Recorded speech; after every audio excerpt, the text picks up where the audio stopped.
श्रीगुरुभ्यो नमः। हरि ओं। जयति हरिरचिन्त्यः सर्वदैवैकवन्द्यः परमगुरुरभीष्टावाप्तितः सज्जनानां निखिलगुणगणार्णो नित्यनिर्मुक्तदोषः सरसिजनयनोऽसौ श्रीपतिर्मानदूनः धर्मविज्ञानवैराग्यपरमैश्वर्यशालिनः आनन्दतीर्थभगवत्पादान् वन्दे निरन्तरं चित्रैः पदैश्च गम्भीरैर्वाक्यैर्मानैरखण्डितैः गुरुभावं व्यञ्जयन्ती भाति श्रीजयतीर्थवाक् नौमिन्याय सुधादिकृज्ये मुनीन् श्रीपादराट् सन्मणीन् व्यासार्यान् विविधागमाब्धिविहरान् श्रीवादिराजानपि वन्दे हंसवरान् रघुत्तमगुरून् वैदद्यवारानिधीन् श्रीसत्यव्रतराघवेन्द्रमुनिपान् सद्बोधसध्यानपान् विद्यायां विबुधाचार्यं वेदज्ञानाब्धिचन्दिरं दुर्मतध्वान्तमार्तण्डं सत्यध्यानमुनिं भजे सत्याभिज्ञकराब्जोत्थान् पञ्चारद्वर्षपूरकान् सत्यप्रमोदतीर्थार्यान् नौमिन्याय सुधारतान् शास्त्रेषु पारदर्श्वानं शास्त्रज्ञेषु तवत्सलं दीनभक्तोद्धारकरं सत्यात्मानं गुरुं भजे विद्यापीठविदातारं विद्यावारिधिचन्दिरं विद्यार्थिवत्सलं वन्दे महामहिमसद्गुरुं विद्यायां विबुधाचार्यं वेदज्ञानाब्धिचन्दिरं दुर्मतध्वान्तमार्तण्डं सत्यध्यानमुनिं भजे आसेतो रातुषाराद्रेः योजिषो दिशवान्मोहो सत्यध्यानगुरुः पातु यतीन्द्रैरपि पूजितः। ಶ್ರೀಗುರುಭ್ಯೋ ನಮಃ. ಹರಿ ಓಂ. ಪರಮ ದಿವ್ಯವಾದಂತಹ ಆರಾಧನಾ ಮಹೋತ್ಸವ ಪಂಢರಪುರದಲ್ಲಿ ಮಹಾಸ್ವಾಮಿಗಳು ಮತ್ತು ನಮ್ಮ ಸ್ವರೂಪೋದ್ಧಾರಕ ಗುರುಗಳ ಉಪಸ್ಥಿತಿಯಲ್ಲಿ ಸತ್ಯಧ್ಯಾನದ ಆರಾಧನಾ ವೈಭವದಿಂದ ನಡೀತಾ ಇದೆ. ಆದರೆ ಎಲ್ಲಿ ಭಕ್ತಿಯಿಂದ ಎಲ್ಲಿ ಸೇರಿ ನಾವು ಶಾಸ್ತ್ರಾರ್ಥ ವಿಚಾರಗಳನ್ನು ಅನುವಾದಗಳನ್ನು ಮಾಡ್ತೇವೋ ಅಲ್ಲಿ ಸತ್ಯಧ್ಯಾನರು ಓಡಿ ಬರ್ತಾರೆ. ಯಾಕಂದರೆ ಅವರಿಗೆ ರಾಮದೇವರ ಪೂಜೆಕ್ಕಿಂತಲೂ ಹೆಚ್ಚು ಶಾಸ್ತ್ರಾರ್ಥಗಳಲ್ಲೇನೆ ಅವರಿಗೆ ಬಹಳ ಆಸಕ್ತಿ. ಶ್ರವಣಾದಿ ವಿನಾನ ಇವ ಕ್ಷಣಂ ತಿಷ್ಠೇದಪಿ ಕ್ವಚಿತ್ ಅಂತ ಶ್ರೀಮದಾಚಾರ್ಯರ ಏನು ಸಿದ್ಧಾಂತ ಇದೆ, ಏನು ಅನುಶಾಸನ ಇದೆ, ಅದನ್ನು ನಂಬಿ ಬದುಕಿದವರು. ದೇವರ ಪೂಜೆ ಆಶ್ರಮ ತೆಗೆದುಕೊಂಡು ಅವರು ವೃಂದಾವನವನ್ನು ಪ್ರವೇಶ ಮಾಡುವವರೆಗೂ 1 ತಾಸಿಗಿಂತ ಹೆಚ್ಚು ಮಾಡಿದ್ದಾರೋ ಇಲ್ಲ ಗೊತ್ತಿಲ್ಲ. ಅದರಲ್ಲೇನೆ ಬಹಳ ಆಸಕ್ತಿಗೊಂಡು ಶಾಸ್ತ್ರದ ಲೋಪ ಮಾಡಿ ಶ್ರವಣಾದಿಗಳನ್ನು ಲೋಪ ಮಾಡಿ ಎಲ್ಲಿ ಬದುಕುವುದು ಅಂತ ಹೇಳಿ ತಾವು ಎಂದೂ ಬಹಳಷ್ಟು ಪೂಜಾ ವೈಭವಗಳನ್ನು ಮಾಡ್ತಾ ಇದ್ರು. ಆದರೆ ಹೆಚ್ಚು ಆಸಕ್ತಿ ವಿದ್ಯಾರ್ಥಿಗಳ ನಿರ್ಮಾಣ, ಪಂಡಿತರ ನಿರ್ಮಾಣ, ಸಮಾಜ ಅದರ ಬಗ್ಗೆ ಕಳಕಳಿ, ಶಾಸ್ತ್ರ ಧರ್ಮಗಳ ಪ್ರಚಾರ ಇದರಲ್ಲಿ ಬಹಳ ಆಸಕ್ತಿ ಅವರಿಗಿತ್ತು. ಹಾಗಾಗಿ ಅವರ ಆರಾಧನೆ ನಿಮಿತ್ತಕವಾಗಿ ನಿನ್ನೆ ಪ್ರವಚನ ಸ್ವಲ್ಪ ಕೇಳಿದಾಯಿತು. ಇವತ್ತು ಪ್ರವಚನ ಮತ್ತು ಅನುವಾದ ಎಲ್ಲ ಇದೆ. ಸ್ವಲ್ಪ ಹೊತ್ತು ಪ್ರವಚನ ಅವರ ಮಹಿಮೆಯನ್ನು ಕೇಳಿ ನಾವು ಅವರ ಸ್ವಲ್ಪವಾದರೂ 1-2 ಅಂಶಗಳನ್ನಾದರೂ ಅವರು ಮಾಡಿದ ಶಾಸ್ತ್ರಾರ್ಥಗಳ ವಿಚಾರದಲ್ಲಿ ನಾವು ತೊಡಗುವಂತೆ ನಮ್ಮಲ್ಲಿ ಸ್ಫೂರ್ತಿ, ಹುರುಪುಗಳು, ಹುಮ್ಮಸ್ಸುಗಳು ಬರಲಿ, ಪ್ರಕಾಶವಾಗಲಿ ಅಂತ ಅವರಲ್ಲಿ ಕಳಕಳಿಯಿಂದ ಪ್ರಾರ್ಥನೆ ಮಾಡುತ್ತಾ ಅವರ ಸ್ಮರಣೆಯನ್ನು ಮಾಡೋಣ. ನಾವು ನಿನ್ನೆ ಅವರ ಗುರುಗಳು ಸತ್ಯಜ್ಞಾನ ತೀರ್ಥರು, ಅವರ ತಂದೆ ಸತ್ಯಧೀರ ತೀರ್ಥರು, ಹೀಗೆ ಅವರ ಮಹಿಮೆಗಳನ್ನು ಕೇಳಿದ್ವಿ. ಸತ್ಯಧ್ಯಾನದ ಮಹಿಮೆಯನ್ನ, ಅವರ ಜ್ಞಾನದ ಮಹಿಮೆ, ಅವರ ದಾನದ ಮಹಿಮೆ, ಅವರು ಅನ್ನದಾನದ ಮಹಿಮೆ, ವಿದ್ಯಾದಾನದ ಮಹಿಮೆ, ಅವುಗಳನ್ನು ಕೇಳಿದ್ದೇವೆ. ಇನ್ನೂ ಕೇಳೋದು ಬಹಳ ಇದೆ, ಹೇಳೋದು ಬಹಳ ಇದೆ. ಅವರು ಮಾಡಿದ ಜನ್ಮದಲ್ಲಿ ಮಾಡಿದ ಸಾಧನ ಅದನ್ನ 3 ದಿನಗಳಲ್ಲಿ 1 ತಾಸು ಅರ್ಧ ತಾಸು ಕೇಳಲಿಕ್ಕೆ ಸಾಧ್ಯವಿಲ್ಲ. ಆದರೂ ಮನೋವಿಶುದ್ಧೈ ಚರಿತಾನುವಾದ ಅಂತ ಹೇಳಿದಂತೆ ಸ್ವಲ್ಪ ಮಟ್ಟಿಗೆ ಸತ್ಯಧ್ಯಾನದ ಮಹಿಮೆಯನ್ನ ಕೇಳೋಣ. ಸತ್ಯಧ್ಯಾನರಿಗೆ ಏನಾದರೂ ಮಾಡಿ ಶಾಸ್ತ್ರ ಶ್ರವಣ ಮಾಡಿಸಬೇಕು, ಏನಾದರೂ ಮಾಡಿ ಹುಡುಗರನ್ನ, ವಿದ್ಯಾರ್ಥಿಗಳನ್ನ, ಪಂಡಿತರನ್ನ ಮಾಡಬೇಕು. ಅದಕ್ಕೆ ಏನ್ ಬೇಕೋ ಏನ್ ಮಾಡ್ಲಿಕ್ಕೂ ತಯಾರು ಸತ್ಯಧ್ಯಾನ. ಅದನ್ನು ಬಿಟ್ರೆ ಬೇರೆ ಉದ್ದೇಶ ಇದ್ದಿದ್ದಿಲ್ಲ ಅಂತ. ಈಗ ರಾಯರು ಮಾಡ್ತಾರಲ್ಲ ಕೆಲಸ, ಪ್ರದಕ್ಷಿಣೆ ಹಾಕ್ತೇನೆ, ನನಗೆ ಸಂತಾನ ಕೊಡು, ವಿವಾಹ ಮಾಡಿಸು, ಹಣ ಕೊಡು, ಅಥವಾ ನೌಕರಿ ಕೊಡಿಸು, ಅಥವಾ ಹೆಚ್ಚಿಗೆ ಪಗಾರ ಮಾಡಿಸು, ಏನೇನೋ ನಮ್ಮ ಉದ್ದೇಶಗಳ ಕುರಿತಾಗಿ ನಾವು ದೇವರಿಗೆ, ರಾಯರಿಗೆ ಪ್ರಾರ್ಥನೆ, ಪ್ರದಕ್ಷಿಣೆ, ನಮಸ್ಕಾರ ಹಾಕಿದಾಗ ಅವರು ಈ ಫಲಗಳನ್ನು ಹೇಗೆ ಕೊಡ್ತಾರೋ ಫಲಗಳನ್ನು ಕೊಟ್ಟು ಅವರ ಮೇಲೆ ವಿಶ್ವಾಸವನ್ನ ಬರುವಂತೆ ಮಾಡಿ ಅನಂತರದಲ್ಲಿ ದೇವರ ಹತ್ರ ಕರೆದುಕೊಂಡು ಹೋಗ್ತಾರೆ. ಅವ್ರ ಉದ್ದೇಶನೇ ಅದೇ. ನಾನು ಹೀರೋ ಆಗಿ ಉಪಯೋಗ ಇಲ್ಲ ಅಂತ ಅವ್ರಿಗೆ ಗೊತ್ತಿದೆ. ಅದು ಮಾಡೋದಿತ್ತು ಅಂದ್ರೆ ಅವರು ಸಾಧನೆಯಲ್ಲಿ ಪ್ರವೇಶ ಮಾಡ್ತಾ ಇದ್ದಿಲ್ಲ. ಪ್ರವೇಶ ಮಾಡಿದ್ದು ಯಾಕೆ ಅಂದ್ರೆ ನಮ್ಮವರನ್ನ ನಾನು ದೇವರ ಹತ್ರ ಕರೆದುಕೊಂಡು ಹೋಗಬೇಕು, ನಾನಷ್ಟೇ ಹೋಗದೇನೆ. ಹಾಗೆ ಸತ್ಯಧ್ಯಾನರು ಕೂಡ ಶಾಸ್ತ್ರಗಳಲ್ಲಿ ದೀಕ್ಷೆ ಬರುವಂತೆ ಮಾಡಬೇಕಾದ್ರೆ ಮೊದಲಿಗೆ ಅವ್ರಿಗೆ ಬೇಕಾದದ್ದನ್ನೆಲ್ಲ ಕೊಡಬೇಕು. ವಿದ್ಯಾರ್ಥಿಗಳಿಗೆ, ಪಂಡಿತರಿಗೆ ಎಷ್ಟೆಲ್ಲ ಏನೇ ತಪ್ಪುಗಳು ಮಾಡಿದರೂ, ಎಷ್ಟೆಲ್ಲ ಏನೇ ಅವರು ಪರಿಸ್ಥಿತಿ ಇದ್ದರೂ ಅವರಿಗೆ ಬೇಕಾದ ಪರಿಸ್ಥಿತಿಯಲ್ಲಿ ಅವರವರಿಗೆ ಮಾಡಬೇಕಾದ ಉಪಕಾರಗಳನ್ನ ಎಲ್ಲ ಮಾಡಿ ಅನಂತರದಲ್ಲಿ ಶಾಸ್ತ್ರದಲ್ಲಿ ಅವರಿಗೆ ಆಸಕ್ತಿ ಬರುವಂತೆ ಮಾಡ್ತಾ ಇದ್ರು. ಅನೇಕದಲ್ಲಿ ಒಂದು ನವರಾತ್ರಿ ಪ್ರಾರಂಭವಾಗಿದೆ. ನವರಾತ್ರಿ ಪ್ರಾರಂಭವಾಗಿದೆ. ನವರಾತ್ರಿಯಲ್ಲಿ ಸಾಮಾನ್ಯವಾಗಿ ದೊಡ್ಡ ದೊಡ್ಡ ದೀಪಗಳು, ದೀಪಸ್ಥಾಪನೆ, ಘಟಸ್ಥಾಪನೆ ಇವುಗಳನ್ನೆಲ್ಲ ಮಾಡ್ತಾರೆ. ಸ್ಥಾಪನೆ ಇತ್ಯಾದಿಗಳನ್ನೆಲ್ಲ ಮಾಡ್ತಾರೆ. ಹಾಗಾಗಿ ದೊಡ್ಡ ದೊಡ್ಡ ಒಬ್ಬರು ತುಪ್ಪದ ದೀಪ, ಎಣ್ಣೆಯ ದೀಪ, 7 ದಿನಗಳು, 3 ದಿನಗಳು, 5 ಪಂಚರಾತ್ರ, ನವರಾತ್ರ, ಸಪ್ತರಾತ್ರ ಆಯಾ ಅವರವರು ಮನತನ ಪ್ರಕಾರ ದೇವರಿಗೆ ತುಪ್ಪದ ದೀಪ ಹಚ್ಚಲಿಕ್ಕಂತ ಒಬ್ಬ ಯಜಮಾನ ತಾನು ಸತ್ಯಧ್ಯಾನರಿಗೆ ಆಮಂತ್ರಣ ಕೊಟ್ಟಿದ್ದಾನೆ ದೇವರ ಪೂಜೆಗಾಗಿ, ಭಿಕ್ಷೆಗಾಗಿ. ಅವನ ಮನೆಯಲ್ಲಿ ನವರಾತ್ರಿ ಮಾಡಬೇಕು ಅಂತ ವಿಚಾರ ಆಯ್ತು, ಪ್ರಾರಂಭವಾಯಿತು. ಪಾಠಕ್ಕೆಲ್ಲರೂ ಕೂತಿದ್ದಾರೆ. ಯಾವ ಕೋಲಿಯಲ್ಲಿ ಪಾಠ ನಡೀತಾ ಇದೆಯೋ ಅದರ ಪಕ್ಕಕ್ಕೇನೆ ದೇವರ ಮನೆ. ಆ ಗಡಿಗೆ ತುಂಬ ತುಪ್ಪ ತಂದಿಟ್ಟಿದ್ದಾರೆ.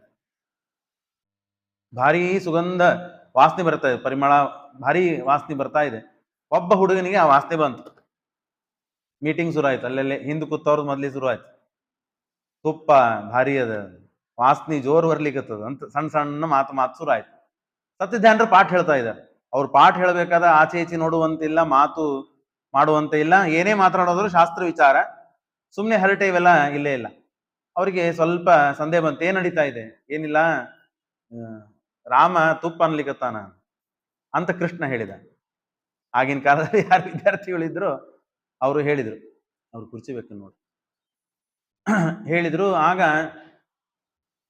ಸತ್ಯಧ್ಯಾನರು ಆ ಯಜಮಾನ ಪಾಪ ಪೂಜೆ ತಯಾರಿಗೆ ಮಾಡ್ಕೋತ ಇದ್ದ. ಆಗ ಆ ತುಪ್ಪದ ಧೈರ್ಯ ನೋಡ್ರಿ. ಇನ್ನೊಬ್ಬರ ಮನೆಯಲ್ಲಿ ಕೂತಿದ್ದೇವೆ, ಅವ್ರಿಗೆ ಕೇಳಿ ಮಾಡಿ ತುಪ್ಪ ಕೊಡ್ಬೇಕು ಅವೆಲ್ಲ ಇಲ್ಲ. ತಾವೇನ್ ಶಾಸ್ತ್ರ ಮಾಡ್ತಾರೆ, ತಾವೇನ್ ನುಡಿತಾರೆ, ತಾವ್ ಏನ್ ದಾರಿ ತೋರಿಸ್ತಾರೆ ಅದೇ ದಾರಿ, ಅದೇ ನುಡಿತಾರೆ, ಅದೇ ಶಾಸನ. ಆ ಗಡಿಗೆಯನ್ನು ತರಿಸಿದ್ದಾರೆ. ಎಲ್ಲರೂ ಕೂತಿದ್ರು, ಅಂಗಳದಾಗ ಕರ್ಕೊಂಡ್ಬಂದ್ರು, ಕೈ ಬೊಗಸಿ ಮಾಡಂದ್ರು. ತುಪ್ಪ ಸುರಿದಿದ್ದಾರೆ, ಹಾಕಿದ್ದಾರೆ, ಕುಡಿಸಿದ್ದಾರೆ, ಸಮೃದ್ಧ ಸಂತೋಷ ಪಡಿಸಿದ್ದಾರೆ, ತೃಪ್ತಿ ಪಡಿಸಿದ್ದಾರೆ. ಇನ್ನು ಆಯ್ತಿಲ್ಲೋ, ಸಾಕಾಯ್ತಿಲ್ಲೋ, ತುಪ್ಪ ಮುಗಿತೋ ಇಲ್ಲೋ, ಇನ್ನು ಪಾಠದ ಕಡೆ ಗಮನ ಕೊಡ್ರಿ ಅಂತ ಹೇಳಿ ಅವರಿಗೆ ಯಾವುದರ ಬಗ್ಗೆ ಆಸಕ್ತಿ ಇತ್ತೋ ಅದನ್ನ ಪೂರ್ಣ ಮಾಡಿ ಇನ್ನು ಶಾಸ್ತ್ರದ ಕಡೆ ಆಸಕ್ತಿ ತೋರಿಸ್ರಿ ಅಂತ ಹೇಳಿ ಕರೆದುಕೊಂಡು ಬಂದು ಅವರಿಗೆ ಪಾಠಕ್ಕೆ ಕೂಡಿಸಿದ್ರು. ಪಾಠ ನಡೀತಾ ಇತ್ತು. ಆಮೇಲೆ ದೀಪಕ್ಕೆ ತುಪ್ಪ ಹಾಕ್ಬೇಕು ಅಂತ ಯಜಮಾನ್ ತಂದು ಆ ನೋಡ್ತಾನೆ, ಗಡಿಗೆ ಒಳಗೆ ತುಪ್ಪನೇ ಇಲ್ಲ. ಸ್ವಾಮಿ ತುಪ್ಪ ಎಲ್ಲೈತಿ ಅಂತ ಎಲ್ಲ ಕೇಳ್ಕೊತ ಬಂದ. ತುಪ್ಪ ನೀ ಎದಕ್ಕೆ ತಂದಿ ಅಂತ ಕೇಳಿದ್ರು ಅವ್ರು. ಹುಡುಕಿದ್ರು, ಕೊನೆಗೆ ಎಲ್ಲ ಹೋಯ್ತು ಗೊತ್ತಾಗ್ಲಿಲ್ಲ. ಅದಕ್ಕೆ ಯಜಮಾನ ಏನ್ ಹುಡುಕ್ಲಿಕ್ಕತ್ತಾನವ, ಕರ್ಕೊಂಬರಿಲ್ಲ. ಸತ್ಯಧ್ಯಾನರು ಕರ್ಕೊಂಬ ಅಂತಂದ್ಮೇಲೆ ಅವ ಬಂದ. ಪಾಪ ಬಂದ್ಮೇಲೆ ಏನ್ ಹುಡುಕ್ಲಿಕ್ಕತ್ತೀಯೋ? ಏನಿಲ್ಲ ಸ್ವಾಮಿ, ತುಪ್ಪ ಇಟ್ಟಿದ್ದೆ. ತುಪ್ಪ ದೇವ್ರು ಕುಡ್ದ? ತುಪ್ಪ ಯಾರ ಸಲುವಾಗಿ ತಂದಿದ್ದೀನಿ ನೀನು? ದೇವ್ರಿಗೆ ಹಚ್ಚಲಿಕ್ಕೆ. ದೇವ್ರು ಕುಡ್ದ? ಯಾರು ಅಂದ್ರೆ ಇವರೇ ಎಲ್ಲ ನೋಡು, ದೇವತೆಗಳು ಕೂತಾರ ನೋಡು. ಇವರೆಲ್ಲ ನಂದಾದೀಪಗಳು, ಎಲ್ಲ ಶಾಸ್ತ್ರವನ್ನು ಪ್ರಕಾಶನೆ ಮಾಡುವವರು, ಸಮಾಜಿಗೆ ದಾರಿ ದೀಪವಾಗಿ ಇರುವ ದೀಪಗಳು ಇವೆಲ್ಲ ಕುಡಿದಿದ್ದಾರೆ. ಆ ಜಡ ದೀಪಕ್ಕೆ ಹಾಕಿ ನೀನೇನ್ ದೇವ್ರಿಗೆ ಸಂತೋಷ ಪಡಿಸ್ತೀಯೋ? ದೇವರಿಗೆ ಸಂತೋಷ ಆಗೋದಿದ್ರೆ ಎಲ್ಲಾ ಹೊಟ್ಟಿಗಳಿಗೆ, ಈ ದೀಪಗಳಿಗೆ ನೀನು ಉಣಿಸಿದ್ರೆ, ಹಾಕಿದ್ರೆ ಅವು ಉರಿತಾವೆ, ಅದಕ್ಕೆ ಸಂತೋಷ ಆಗ್ತದೆ. ಅಂದ್ರೆ ಯಾವುದ್ರ ಬಗ್ಗೆ ಪ್ರಾಶಸ್ತ್ಯ ಕೊಡಬೇಕು, ಯಾವುದ್ರ ಬಗ್ಗೆ ಆದರ ಇರಬೇಕು ಅಂತ ಅನ್ನೋದು ಪೂರ್ಣ ಪರಿಕಲ್ಪನೆ. ಅದಕ್ಕೆ ನಾನು ಹೇಳಿದೆ, ದೇವರ ನಾನು ಮೊದಲಿಗೆ ಶುರು ಮಾಡಿದ್ದು 1 ತಾಸು ಸತ್ಯಧ್ಯಾನ ತೀರ್ಥರು ಇಡೀ ಜೀವನಾವಧಿಯಲ್ಲಿ ಪೂಜೆ ಮಾಡಿದ್ರು. ಬಹಳ ಪಾಠ ಪ್ರವಚನದಲ್ಲಿ ಮಾಡ್ತಾ ಇದ್ರು. ಅಂದ್ರೆ ದೇವರ ಬಗ್ಗೆ ಆಸಕ್ತಿ ಇದ್ದಿದ್ದಿಲ್ಲ, ಇವರಿಗೆ ಭಕ್ತಿ ಇದ್ದಿದ್ದಿಲ್ಲ ಅಂತ ತಪ್ಪು ಕಲ್ಪನಾ ಬರುವುದು ಸಹಜಕ. ಆದ್ರೆ ದೇವರಲ್ಲಿ ಎಷ್ಟು ಭಕ್ತಿ ಮಾಡ್ತಾ ಇದ್ರು ಅಂದ್ರೆ ಕಂಡ ಶಿಷ್ಯರಲ್ಲಿ ದೇವರನ್ನ ಕಾಣ್ತಾ ಇದ್ರು. ಅವರು ಮಾಡುವ ಪಾಠ ಪ್ರವಚನದಿಂದ ಇನ್ನೊಬ್ರಿಗೆ ಉಪಕಾರ ಆಗ್ತದಲ್ಲ, ಅದೇ ದೇವರ ಸೇವಾ ಅಂತ ಅನ್ಕೊಳ್ತಾ ಇದ್ರು. ನಾವು ನಿನ್ನೆ ಕೇಳಿದ್ವಿ, ಬಂಗಾರ ದಾನ ಮಾಡಿದ್ 40 ತೊಲಿ ಬಂಗಾರ ಯಾರಿಗಿರಿ? ಅಷ್ಟು ಗಂಡಸ್ತನ ಇದೆ ಹೇಳ್ರಿ ನೋಡೋಣ. ಯಾರಿಗಷ್ಟು ಧೈರ್ಯ ಇದೆ? ಸಹಾಯ ಮಾಡ್ರಿ ಅಂತ ಮನಿ ಕೇಳಲಿಕ್ಕೆ ಹೋದ್ರೆ, ಇವತ್ತು ನನ್ನ ಪಗಾರ ಆಗಿಲ್ರಿ, ಇನ್ನ ಮನೆಯಿಂದ ಬರೋರು ಇದ್ದಾರೆ, ನಾನು ಹೆಂಡತಿ ಊರಿಗೆ ಹೋಗ್ಯಾಳ, ಅವ್ರ ಕಡೆ ಕೀಲಿ ಅದ ಅಂತ ಹೇಳುವ ಪ್ರಸಂಗ. ಅಂದ್ರೆ ನಮಗೆ ತಮಾಷೆ ಆಗ್ತದೆ. ಅಷ್ಟು ಧೈರ್ಯದಿಂದ ನಾವು ಕೇಳ್ತೇವೆ ಮುಂದೆ, ಅಷ್ಟು ಧೈರ್ಯದಿಂದ ಆ ದಾನ ಮಾಡುವ ದೀಕ್ಷೆ. ಸುಮ್ಮನೆ ಬಂದಿದ್ದಾರೆ, 4 ಮಂದಿ ನೋಡ್ತಾ ಇದ್ದಾರೆ ಸಭಾ ಮಧ್ಯದಲ್ಲಿ, ಒಂದು ಬೆಳ್ಳಿ ತಂಬಿಗೆ ಕೊಟ್ಟು ನಾ ಬೆಳ್ಳಿ ತಂಬಿಗೆ ಕೊಟ್ಟೆ ಅಂತ ಅನ್ಸ್ಕೊಳ್ಳುವ ಅಂತ್ಯಲ್ಲ. ಇಡೀ ಜೀವಮಾನ ಅವಧಿ ಒಳಗೆ ಏನೇನು ಮಾಡ್ಬೇಕಂದ್ರೆ ಬರೀ ದಾನ ಮಾಡಿದ್ರು. ವಿದ್ಯಾದಾನ, ಅನ್ನದಾನ, ಬಡವರಿಗೆ ಸಹಾಯ, ಇದು ಬಿಟ್ಟರೆ ಬೇರೆ ಮಾಡಿದವರಲ್ಲ ಅವರು. ಹಾಗೆ ಮಾಡಿ ಆ ಯಜಮಾನನಿಗೆ ತಿಳುವಳಿಕೆ ಹೇಳಿ ಸಂತೋಷಪಡಿಸಿದ್ರು. ಹುಡುಗರು ಸಂತೋಷಪಟ್ಟರು. ಶಾಸ್ತ್ರದಲ್ಲಿ ಶ್ರೀಮದಾಚಾರ್ಯ ಟೀಕಾಕೃತ್ಪಾದರ ಶಾಸ್ತ್ರದಲ್ಲಿ ಆಸಕ್ತಿ ಬಂತು. ಅವ್ರು ಪಾಠವನ್ನು ಮುಗಿಸಿದ್ರು. ಇಲ್ಲದೇ ಇದ್ರೆ ಬರೀ ತುಪ್ಪ ಅನ್ಕೋತ ಅವತ್ತು ದಿವಸ ಪಾಠ ಹೋಗ್ತಿತ್ತು. ಒಂದು ದಿವಸ ಪಾಠದ ಬಗ್ಗೆ ಇಷ್ಟು ಶಿಷ್ಯರ ವಾತ್ಸಲ್ಯ. ಒಂದ್ ದಿವಸ ಬೆಳಗಾವದಲ್ಲಿ ಚಾತುರ್ಮಾಸ್ಯ ಆಗ್ಬೇಕು ಅಂತ. ಚಾತುರ್ಮಾಸ್ಯ ಆಗ್ಬೇಕು ಅಂದ್ಮೇಲೆ ಬೇಕಾದಷ್ಟು ಶ್ರೀಮಠದ ಶಿಷ್ಯರು ಅನೇಕ ಜನ ಇದ್ದಾರೆ. ಊಟಕ್ಕೆ, ಪ್ರಸಾದಕ್ಕೆ, ಅದಕ್ಕೆ ಇದಕ್ಕೆಲ್ಲರೂ ಬರ್ತಾರೆ. ಹಾಗಾಗಿ ಅದಕ್ಕೆ ವ್ಯವಸ್ಥೆ ಆಗ್ಬೇಕು. ಎಷ್ಟು ಜನ ಸೇರಿದ್ದಾರೆ ಅಂದ್ರೆ 25,000 ಜನ ಸೇರಿದ್ದಾರೆ. ಸತ್ಯಜ್ಞಾನರ ಆರಾಧನೆಯು ಏಕಾದಶಿ ಬರ್ತದೆ. ಸತ್ಯಧ್ಯಾನರ ಗುರುಗಳು ಪೂರಾಶ್ರಮದ ಶಿಷ್ಯರೇ, ಆದ್ರೆ ಆಶ್ರಮದಿಂದ ಜ್ಯೇಷ್ಠರಾಗಿದ್ದಾರೆ ಈಗ. ಹಾಗಾಗಿ ಏಕಾದಶಿ, ದ್ವಾದಶಿ ದಿವಸ ಮುಂಜಾನೆ ಊಟಕ್ಕೆ ಹಾಕಬೇಕು. ಆರಾಧನೆ ನಿಮಿತ್ತ ಎಲ್ಲರಿಗೆ ಬೆಳ್ಳಿ ಅಂತಂದರೆ ಆಗಿನ ಕಾಲದಲ್ಲಿ ಬೆಳಗಾವದಲ್ಲಿ ಅಷ್ಟು ಶುದ್ಧವಾದ ಬೆಳ್ಳಿ ದೊರಕ್ತದೆ. ಆಗೇನ ಏನು ಪೋದ್ದಾರರು ಅಂತ ಏನು ಬೆಳ್ಳಿ ಮಾಡೋರು, ಜಾಗೀರದಾರರು, ಚಿನ್ವಾರರು, ಪೋದ್ದಾರರು, ಯಾರ್ಯಾರು ಬೆಳ್ಳಿ ಬಂಗಾರ ಮಾಡೋರು, ಅವ್ರನ್ನೆಲ್ಲ ಕರೆಸಿ 2 ತಿಂಗಳು ಮುಂಚೆನೆ ಇಷ್ಟು ಸಾವಿರಾರು ತಂಬಿಗೆಗಳು ಬೇಕು, ಸಾವಿರಾರು ತಟ್ಟೆ, ಬಟ್ಟಲು, ವಾಟಕಗಳು, ಯಾರ್ಯಾರಿಗೆ ಹೆಣ್ಮಕ್ಳಿಗೆ ಕೊಡುವಂತ ಅಷ್ಟಮ ಬಟ್ಟಲುಗಳು, ಆ ಡಬ್ಬಿಗಳು, ಅವೇನೇನು ಇರ್ತದೋ ಎಲ್ಲ ಮಾಡಿಸಿ ಇಟ್ಟು, ಪಂಡಿತರ ಹೆಂಡಂದ್ರಿಗೆ, ಸಾಮಾನ್ಯ ಗೃಹಸ್ಥರಿಗೆ ಅವ್ರಿಗೇನು ಕೊಡ್ಬೇಕು, ಇವ್ರಿಗೇನು ಕೊಡ್ಬೇಕು ಎಲ್ಲ ಮಾಡಿ ಇಟ್ಟಿದ್ರು. ಮಾಡಿಸಿಟ್ಟಿದ್ ಖರೆ, ಆದ್ರೆ ಯಾರ್ಯಾರಿಗೆ ಏನೇನು ಕೊಡಬೇಕು ಅದು ಆಗ್ಲಿಲ್ಲ. ಅದಕ್ಕಿಂತ ಹೆಚ್ಚೇ ಆಯ್ತು. ಪಂಡಿತರಿಗೆ ಒಂದು ತಂಬಿಗೆ ಕೊಡಬೇಕು, ಒಂದು ತಂಬಿಗೆ ಇಲ್ಲೇ ಇಲ್ಲ. ನಾನು ಸತ್ಯಧ್ಯಾನರು ಆತ್ಕೂರದಲ್ಲಿ ಇದ್ದಾಗ ತಮ್ಮ ತಂದೆ ಸತ್ಯಧೀರ ತೀರ್ಥರು ಅವ್ರನ್ನ ಕರೆಸಿದ್ರು ಅಂತ ಹೇಳಿದಾಗ, ಅವರ ರಂಗಂಪೇಟೆ ರಾಮಾಚಾರ ಅಂತ ಬಂದ್ರು ಪಾಠ ಹೇಳಲಿಕ್ಕೆ ಅಂತ ನಾನು ನಿನ್ನೆ ಕೇಳಿದೆ. ಆ ರಂಗಂಪೇಟೆ ರಾಮಾಚಾರು ಅವತ್ತು ಎಲ್ಲರಿಗೂ ಅನೇಕ ದಾನ ಮಾಡಿದ್ರು. ದಾನ ಅಂತಂದ್ರೆ ಕೋಲಿಗಳಲ್ಲಿ ತುಂಬಿ ಬೆಳ್ಳಿ ಬಂಗಾರಗಳನ್ನು ಇಟ್ಟಿದ್ದಾರೆ ದಾನ ಕೊಡ್ಲಿಕ್ಕಂತೆ. ತಾವು ಆಸ್ತಿ ಮಾಡ್ಲಿಕ್ಕಲ್ಲ, ಇನ್ನೊಬ್ರಿಗೆ ಕೊಡ್ಲಿಕ್ಕೆ. ಆಗ ಅನೇಕ ಜನ ತಮ್ಗೇನೇನ್ ಬೇಕು ಪಾಪ ತಗೊಂಡೆಲ್ಲ ಹೋದ್ರು. ಈ ರಂಗಂಪಟ್ಟಿ ರಾಮಾಚಾರ ಸ್ವಲ್ಪ ಹಣದ ಮೇಲೆ ಹೆಚ್ಚು ಸ್ವಲ್ಪ ಮೋಹ, ತಗೊಂಡು ಹೋಗ್ಬೇಕು ಅಂತ ಹೇಳಿ. ಆ ಬ್ರಾಹ್ಮಣ ಏನ್ ಮಾಡಿದ ಪಾಪ, ಪಂಜೆ ಹಾಸಿದ, ಮೈ ಮೇಲಿದ್ದ ಏನು ಊಟಕ್ಕೆ ಒದ್ದಿ ಪಂಜೆ ಇಟ್ಕೊಂಡಿದ್ದ ಅದನ್ನ ಹಾಸಿದ. ಹಾಸಿ ಒಳಗ್ ಹೋಗ್ರಿಪ್ಪ, ನಮ್ಮ ಪಾಠ ಹೇಳಿದ ಗುರುಗಳು ಪೂರಾಶ್ರಮದಲ್ಲಿ ಪಾಠ ಹೇಳ್ಯಾರು, ತರ್ಕ ಎಲ್ಲ ಭಾರಿ ವಿದ್ವಾಂಸರು, ಒಬ್ಬೊಬ್ರಿಗೆ ಒಂದೊಂದು ಇರ್ತದೆ, ಹಾಗಾಗಿ ಅವ್ರು ತಗೋಬೇಕು ಅಂತ. ನೀವೇನ್ ಬೇಕು ಒಳಗೆ ಹೋಗ್ರಿ, ನಿಮ್ಗೆ ಎಷ್ಟು ಬೇಕು ಅಷ್ಟು ತಗೊಂಡ್ ಹೋಗ್ರಿ. ಸತ್ಯಧ್ಯಾನ್ರಿ ಅಪ್ಪಣೆ ಕೊಟ್ಟಾರ ಅಂತ ಹೇಳಿ ಒಳಗೆ ಯಾರಿಗೆ ನೋಡ್ರಿ ಈ ಮಾತುಗಳನ್ನ ಆಡ್ಲಿಕ್ಕೂ, ನಮ್ಮ ಮನಿಯೊಳಗೆ ಹೋಗ್ರಿ ತಳಗಿಂದ ಅವ್ನು ಹೋಗು ಪುರುಸೊತ್ತಿಲ್ ಇನ್ನೊಬ್ಬನ ಕಳಿಸ್ತೇವೆ, ಅವ್ ಏನ್ ಮಾಡ್ಲಿಕ್ಕೆ ನೋಡ್ಕೊಂಬ ಹೋಗು ಅಂತ. ನಮ್ದೆಲ್ಲ ಸ್ವಭಾವ. ಈಗ ಸತ್ಯಧ್ಯಾನರು ಬೆಳ್ಳಿ ಕೋಲಿ ಒಳಗೆ ಕಳಿಸಿದ್ರು, ಇಷ್ಟು ದೊಡ್ಡ ದೊಡ್ಡ ಹಾಲುಗಳು ಒಳಗ್ ಕಳಿಸಿ, ಅವ ಪಾಪ ಪಂಜೆ ಹಾಸಿದ್ದಾನೆ. ಆ ಬ್ರಾಹ್ಮಣ ಪಂಡಿತರು ವಿದ್ವಾಂಸರು ಪಂಜೆ ಹಾಸಿ ತಮ್ಗೆ ಈ ವಾಟಗ, ತಟ್ಟೆ, ಬುಟ್ಟಿ ಏನೇನ್ ಬೇಕು ಎಲ್ಲ ಹಾಕಿದ್ರು. ಹಾಕಿ ಅದ ಗಂಟು ಕಟ್ಲಿಕ್ಕೆ ಬರುವಲ್, ತುಂಬಿ ಬಿಟ್ಟದು. ಕಟ್ಟಿದ್ರು ಹೇಗೋ ಮಾಡಿ ಎತ್ಲಿಕ್ಕೆ ಬರೋಲ್ತು, ಅಷ್ಟು ವಜ್ಜೆ ಆಗ್ಬಿಟ್ಟದು. ಅದಕ್ಕೆ ಸತ್ಯಧ್ಯಾನರು ಒದ್ದಾಡೋದು ನೋಡಿದ್ರು, ಅವ್ರು ಒಳಗೆ ಹೋಗಲ್ಲ, ಸ್ವಲ್ಪ ವ್ಯವಸ್ಥೆ ಮಾಡೋರಿಗೆ ಅಂತ ಹೇಳಿ ಒಳಗಡೆ ಹೋಗಿ ಶಿಷ್ಯರಿಬ್ರು ಅದನ್ನ ಆ ಕಡೆ ಈ ಕಡೆ ಇಬ್ರು ಹಿಡಿದು, ಯಾರು ಒಬ್ಬೊಬ್ರದು ಒಂದೊಂದು ಚಕ್ಕಡಿ ಬಂಡಿಗಳು ಇರ್ತಿದ್ವು ಊರಿಗೆ ಹೋಗ್ಲಿಕ್ಕೆ, ಆ ಚಕ್ಕಡಿ ಬಂಡಿಯಲ್ಲಿ ಹಾಕಿ ಸ್ವಾಮಿ ಹೋಗಿ ಬರ್ರಿ ಅಂತ ಹೇಳಿ ಅವ್ರನ್ನ ಕೊಟ್ಟು ಕಳಿಸ್ತಾರೆ. ಅಂದ್ರೆ ಅದು ನಾವು ಕೇಳಲಿಕ್ಕೆ ನಮಗ ಅಂದ್ರೆ ವಿಶ್ವಾಸಕ್ಕೂ ಬರ್ಲಿಕ್ಕಿಲ್ಲ, ಅಷ್ಟು ದಾನ ಮಾಡಿದ್ರು ಅಂತ ನಾವು ಕೇಳಿ. ಆದ್ರೆ ಇದ್ದ ಅವರ ಕುಟುಂಬದಲ್ಲಿ ನಾವು ಕೇಳ್ತೇವೆ. ನಿನ್ನೆ ನಾವು ಕೇಳಿದ್ವಿ, ಚಾತುರ್ಮಾಸ್ಯ ಮಠ ಅಂತ ಇತ್ತು. ಆ ಮಠದಲ್ಲಿ ನಾವು ನಿನ್ನೆ ಪಂಢರಪುರಕ್ಕೆ ನಾವು ಹಿಂದಕ್ಕೆ ಹೋದಾಗ ಅವರು ತೋರಿಸಿದ್ರು, ಸತ್ಯಧ್ಯಾನ ತೀರ್ಥರು ತಮ್ಮ ಗುರುಗಳ ಮಹಾಸಮಾರಾಧನೆಯಲ್ಲಿ ಇದನ್ನ ಬೆಳ್ಳಿ ತಂಬಿಗೆ ನಮಗೆ ಕೊಟ್ಟಾರಿದ್ರು. ಎತ್ತಲಿಕ್ಕೆ ಆಗ್ಲಿಲ್ಲ, ಅಷ್ಟು 2 ಕೈಯಿಂದ ಅಷ್ಟು ವಜ್ಜೆ ತಂಬಿಗೆಗಳು ಅವೆಲ್ಲ ಇದ್ದು. ಇನ್ನು ಅನೇಕ ಜನ ಹಳಬರಲ್ಲಿ ಮನೆಯಲ್ಲಿ ಇವೆ. ಅಷ್ಟು ಭಾರಿ ಭಾರಿ ದಾನಗಳನ್ನ ಮಾಡಿದಂತಹ ಮಹಾನುಭಾವರು ಸತ್ಯಧ್ಯಾನ ತೀರ್ಥರು. ದಾನ ಅಂತಂದ್ರೆ ಹಾಗೆ. ಬಾಗಲಕೋಟೆಯಲ್ಲಿ ಮಹಾಸಮಾರಾಧನೆ ಮಾಡ್ಬೇಕು ಗುರುಗಳು. ಬಾಗಲಕೋಟೆ ಬಿಜಾಪುರ ಅಂತಂದ್ರೆ ಇಲ್ಲಿ 25,000 ಅಂದ್ರೆ ಅಲ್ಲಿ 45,000 ಜನ ಆಗಿತ್ತು ದ್ವಾದಶಿ ದಿವಸ. ನಾನು ನಿನ್ನೆ ಹೇಳಿದೆ ಬಿದಿರಿನ ಬುಟ್ಟೆಗಳು, ಆ ಬಿದಿರಿನ ಬುಟ್ಟಿ ಒಳಗೆ ಪತ್ರೋಳಿ ತೊಳಗೆ ಹಾಸವ್ರಂತ. ಪತ್ರೋಳಿ ಹಾಸಿ ಅದರೊಳಗೆ ಭಾರಿ ಭಾರಿ ಸತ್ಯಧ್ಯಾನ ಶ್ರೀರಾ ಅಂತ ಪ್ರಸಿದ್ಧಿ. ಸತ್ಯಧ್ಯಾನರ ಕಡೆ ಹೋಗಿರಿ, ಸೀರಾ ತಿಂದಿಲ್ಲ ಅಂತಂದ್ರೆ ಸತ್ಯಧ್ಯಾನ ದರ್ಶನ ಮಾಡ್ಕೊಂಡಿಲ್ಲ, ನೀವು ಫಲ ಬಂದಿಲ್ಲ ನಿಮಗೆ ಅಂತ ಅರ್ಥ. ಹಾಗೆ ಆ ಬುಟ್ಟಿಗಳಲ್ಲೆಲ್ಲ ಹಾಕಿ ಈಗೇನು ನಮ್ಮ ಆಚಾರ ಇದ್ದಾರೆ, ಆಚಾರ ತಂದೆ ದೊಡ್ಡಾಚಾರ ಅಂತ, ಅವ್ರ ಅಣ್ಣ ಧಾರವಾಡ ಕಾಕ ಅಂತ ಕರಿತೀವಿ. ಅವಾಗೆಲ್ಲ ಅವ್ರು ವಾಲಂಟಿಯರ್ಸ್, ಈಗ ಹೇಗೆ ನಾವು ಬಡಸ್ಲಿಗಿಳಿ ಸತ್ಯಾತ್ಮರು ಬಂದಾಗ ಮಾಡ್ತೇವೋ ಹಾಗೆ ಅವರು ಸತ್ಯಧ್ಯಾನರ ವೇಳಕ್ಕೆ ಬಾಗಲಕೋಟೆಯಲ್ಲಿ ಮಹಾಸಂಭ್ರಾಜ್ಞಿ ಆದಾಗ ಬಡಸ್ಲಿಕ್ಕಾಗಿ ಅವರೆಲ್ಲ ನಮ್ಗೆ ಕತೆ ಹೇಳ್ತಿದ್ರು ಅಂತ ನಮ್ಮ ಆಚಾರ ಹೇಳ್ತಿದ್ರು. ಅದನ್ನ ಕೇಳಿದ್ ನಾವು. ಆ ತುಪ್ಪ ಘಮ ಘಮ ಘಮ ಪರಿಮಳ, ಸೀರಾ ಬರೇ ರವಾ ಬೀಳುತ್ತಿತ್ತು, ಅದನ್ನ ಅಂಟ್ಕೊಂಡು ನಾವು ಜಗ್ಗಿ ಜಗ್ಗಿ ಹಾಕು ಪ್ರಸಂಗ ಹಾಗಿಲ್ಲೇ ಇಲ್ಲ. ಈಗಂದ್ರೆ ಸೀರಾ ಬೀಳ್ಬೇಕು, ಅಷ್ಟು ತುಪ್ಪ ಅದ್ರೊಳಗೆ ನೆನೆದಿರ್ತದೆ. ಅಷ್ಟು ತುಪ್ಪ ನೆನೆದು ಸ್ಪರ್ಶ ಮಾಡಿದ್ರೆ ಸಾಕು ಆ ಸೀರಾ ಬೀಳ್ಬೇಕಂತ. ಎಲ್ಲರೂ ಮರದಗಟ್ಲೆ ಸೀರಾ ತಿನ್ನೋರು ಅವಾಗೆಲ್ಲ. ಈಗ ಒಂದ್ ಸೌಟು ನೋಡೋಣ ಈಗ ಎಷ್ಟು ತಿಂತೀರಂತ. ಒಬ್ಬೊಬ್ರು ಒಂದ್ ಸೌಟ್ ತಿಂದ್ರೆ ಆಗೋದು, ಒಬ್ಬೊಬ್ರು ಶುಗರ್ ಇರ್ತದೆ, ಪಚನ ಆಗೋದಿಲ್ಲ. ಆಗಿನ ಕಾಲ ಮಂದಿ ಹಾಗಲ್ಲ, ಬಿಸಿಲು ಹಾಗೆ, ಶ್ರಮನೂ ಹಾಗೆ, ತಿನ್ನುವುದು ಹಾಗೆ, ಮಲ್ಕೊಳ್ಳೋದು ಮಾತ್ರ ಕಮ್ಮಿ. ಹೀಗೆಲ್ಲ ಆಗಿನ ಕಾಲ ಪರಿಸರಿ.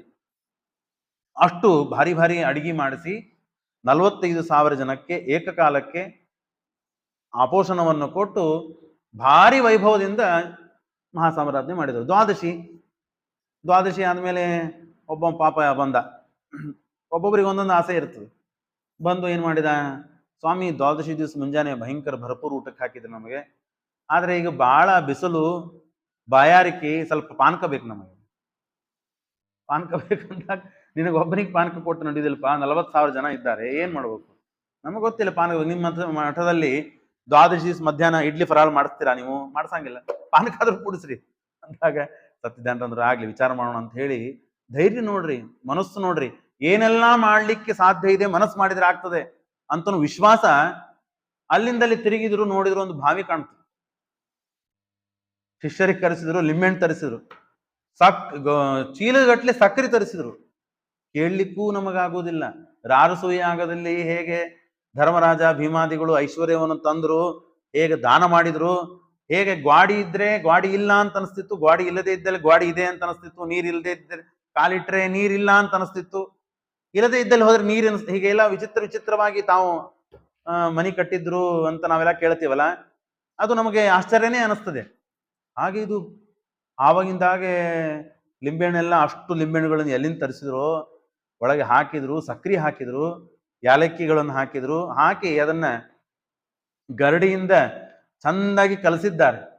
ಕಲಿಸಿ ಬೇಕಾದ ಕುಡ್ದಷ್ಟು ಪಾನಕ ಎಲ್ಲರಿಗೆ ಈಗೂ ತೋರಿಸ್ತಾರೆ. ಈಗೆಲ್ಲ ಒಣಗಿ ಹೋಗಿದೆ, ಈಗೂ ತೋರಿಸ್ತಾರೆ. ಸತ್ಯಧ್ಯಾನರು ಸ್ವಲ್ಪ ಒಣಗಿದು, ಸ್ವಲ್ಪ ಬಿದ್ದದ, ಎಲ್ಲ ಆಗ್ಯದ. ಸತ್ಯಧ್ಯಾನರು ತಮ್ಮ ಗುರುಗಳ ಮಹಾಸಾಮ್ರಾಜ್ಞೆ ಒಳಕ್ಕೆ ಇಲ್ಲಿ ಭಾವಿ ಮಾಡ್ಯಾರ. ಪಾನಕದ ಭಾವಿ ಅಂತ ಕರೀತಾರೆ. ಇಷ್ಟು ವೈಭವ ಮಾಡ್ಲಿಕ್ಕೆ ಇನ್ನೊಬ್ರಿಗೆ ಆಗಬಹುದು, ಇಲ್ಲ ಅಂತ ಹೇಳ್ತಾ ಇಲ್ಲ.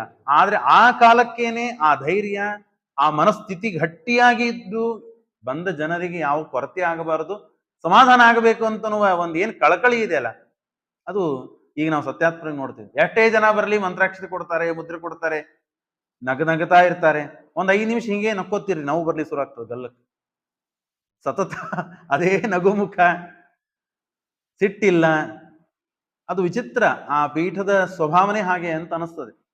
ಹಾಗೆ ಅಲ್ಲಿ ಅಷ್ಟು ಜನಕ್ಕೆ ಪಾನಕವನ್ನು ಮಾಡಿಸಿ ಭಾರಿ ವೈಭವದಿಂದ ತಾವು ಪಾನಕವನ್ನು ಉಣಿಸ್ತಾರೆ ಅಂತೆ. ಇಷ್ಟು ವೈಭವ ಸತ್ಯಧ್ಯಾನ ತೀರ್ಥರ.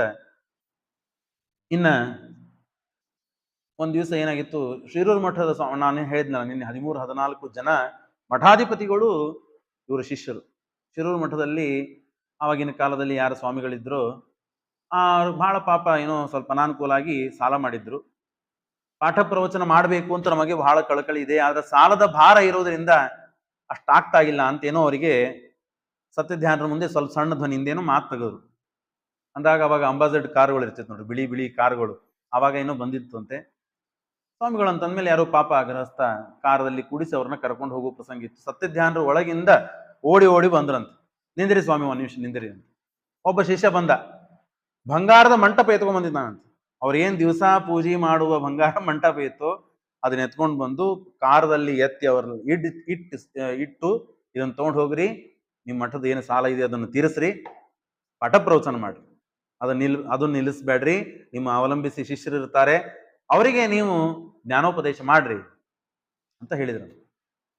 ಅಂದ್ರೆ ಮನಸ್ಥಿತಿ ಎಷ್ಟು ಗಟ್ಟಿ ಇದೆ ಅಂತ ಇದರಿಂದ ₹1 ಇಲ್ಲ, ₹2 ಇಲ್ಲ, ₹1,00,000 ದಾನ ಮಾಡಿದ್ದಾರೇನೋ ಸಹಾಯಕ್ಕಾಗಿಯೋ, 10,000 ರೂಪಾಯಿನೋ ಅಲ್ಲ, ಬಂಗಾರದ ಮಂಟಪ ತಾವು ಪ್ರತಿನಿತ್ಯ ದೇವರ ಪೂಜೆ ಮಾಡುವ ಮಂಟಪವನ್ನ ಹಾಕಿದ್ದಾರೆ. ಅಂದ್ರೆ ಎಲ್ಲ ಈಗಿನ ಅವ್ರ ಮಠದಲ್ಲಿ ಅವರು ಹೇಳ್ತಾರೆ, ಉಡುಪಿ ಒಳಗೆ ಹೋದಾಗ ಆಯಾ ಮಠಗಳಲ್ಲಿ ಭಂಡಾರಕೇರಿ ಮಠ, ಕಾಣಿಯೂರು ಮಠ, ಸುಬ್ರಹ್ಮಣ್ಯ ಮಠ, ಶಿರೂರು ಮಠ, ಆಮೇಲೆ ವಲ್ಲಭ ಮಠ ಅಂತ ಇದೆ ನಮ್ಮ ಮುಂಬೈದಲ್ಲಿ ಇತ್ತು, ಆ ಮಠದವರು ನಮ್ಮ ಹೀಗೆ ಅನೇಕ ಜನ ಯತಿಗಳು ಬರೇ ಪಾಠ ಹೇಳಿ ಅಷ್ಟೇ. ಎಷ್ಟು ಜನ ಪಾಠ ಹೇಳಿಕ್ ಸಾಧ್ಯದ್ರಿ? ಒಬ್ಬ ಶಿಷ್ಯ ಆಗಬೇಕು ಒಳ್ಳೆಯವನು, ಒಬ್ಬ ಗುರುಗಳು ಒಳ್ಳೆಯವರು ಸಿಗಬೇಕು ಅಂದ್ರೆ ಬಹಳ ಪುಣ್ಯ ಇದೆ.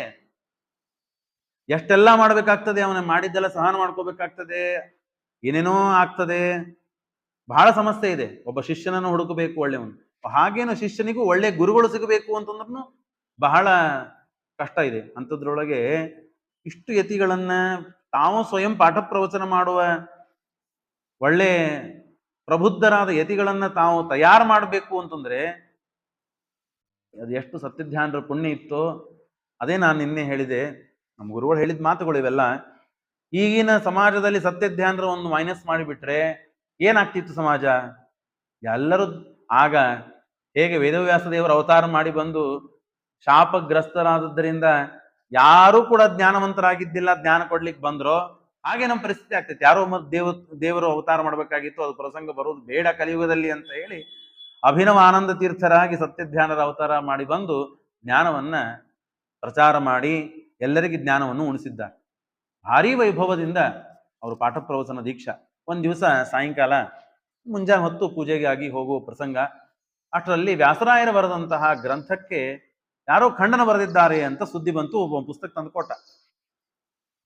ಕೌಪಿನ ಮೇಲೆ ಇದ್ದಾರೆ, ಸ್ನಾನಕ್ಕೆ ಹೋಗುವ ಪ್ರಸಂಗ.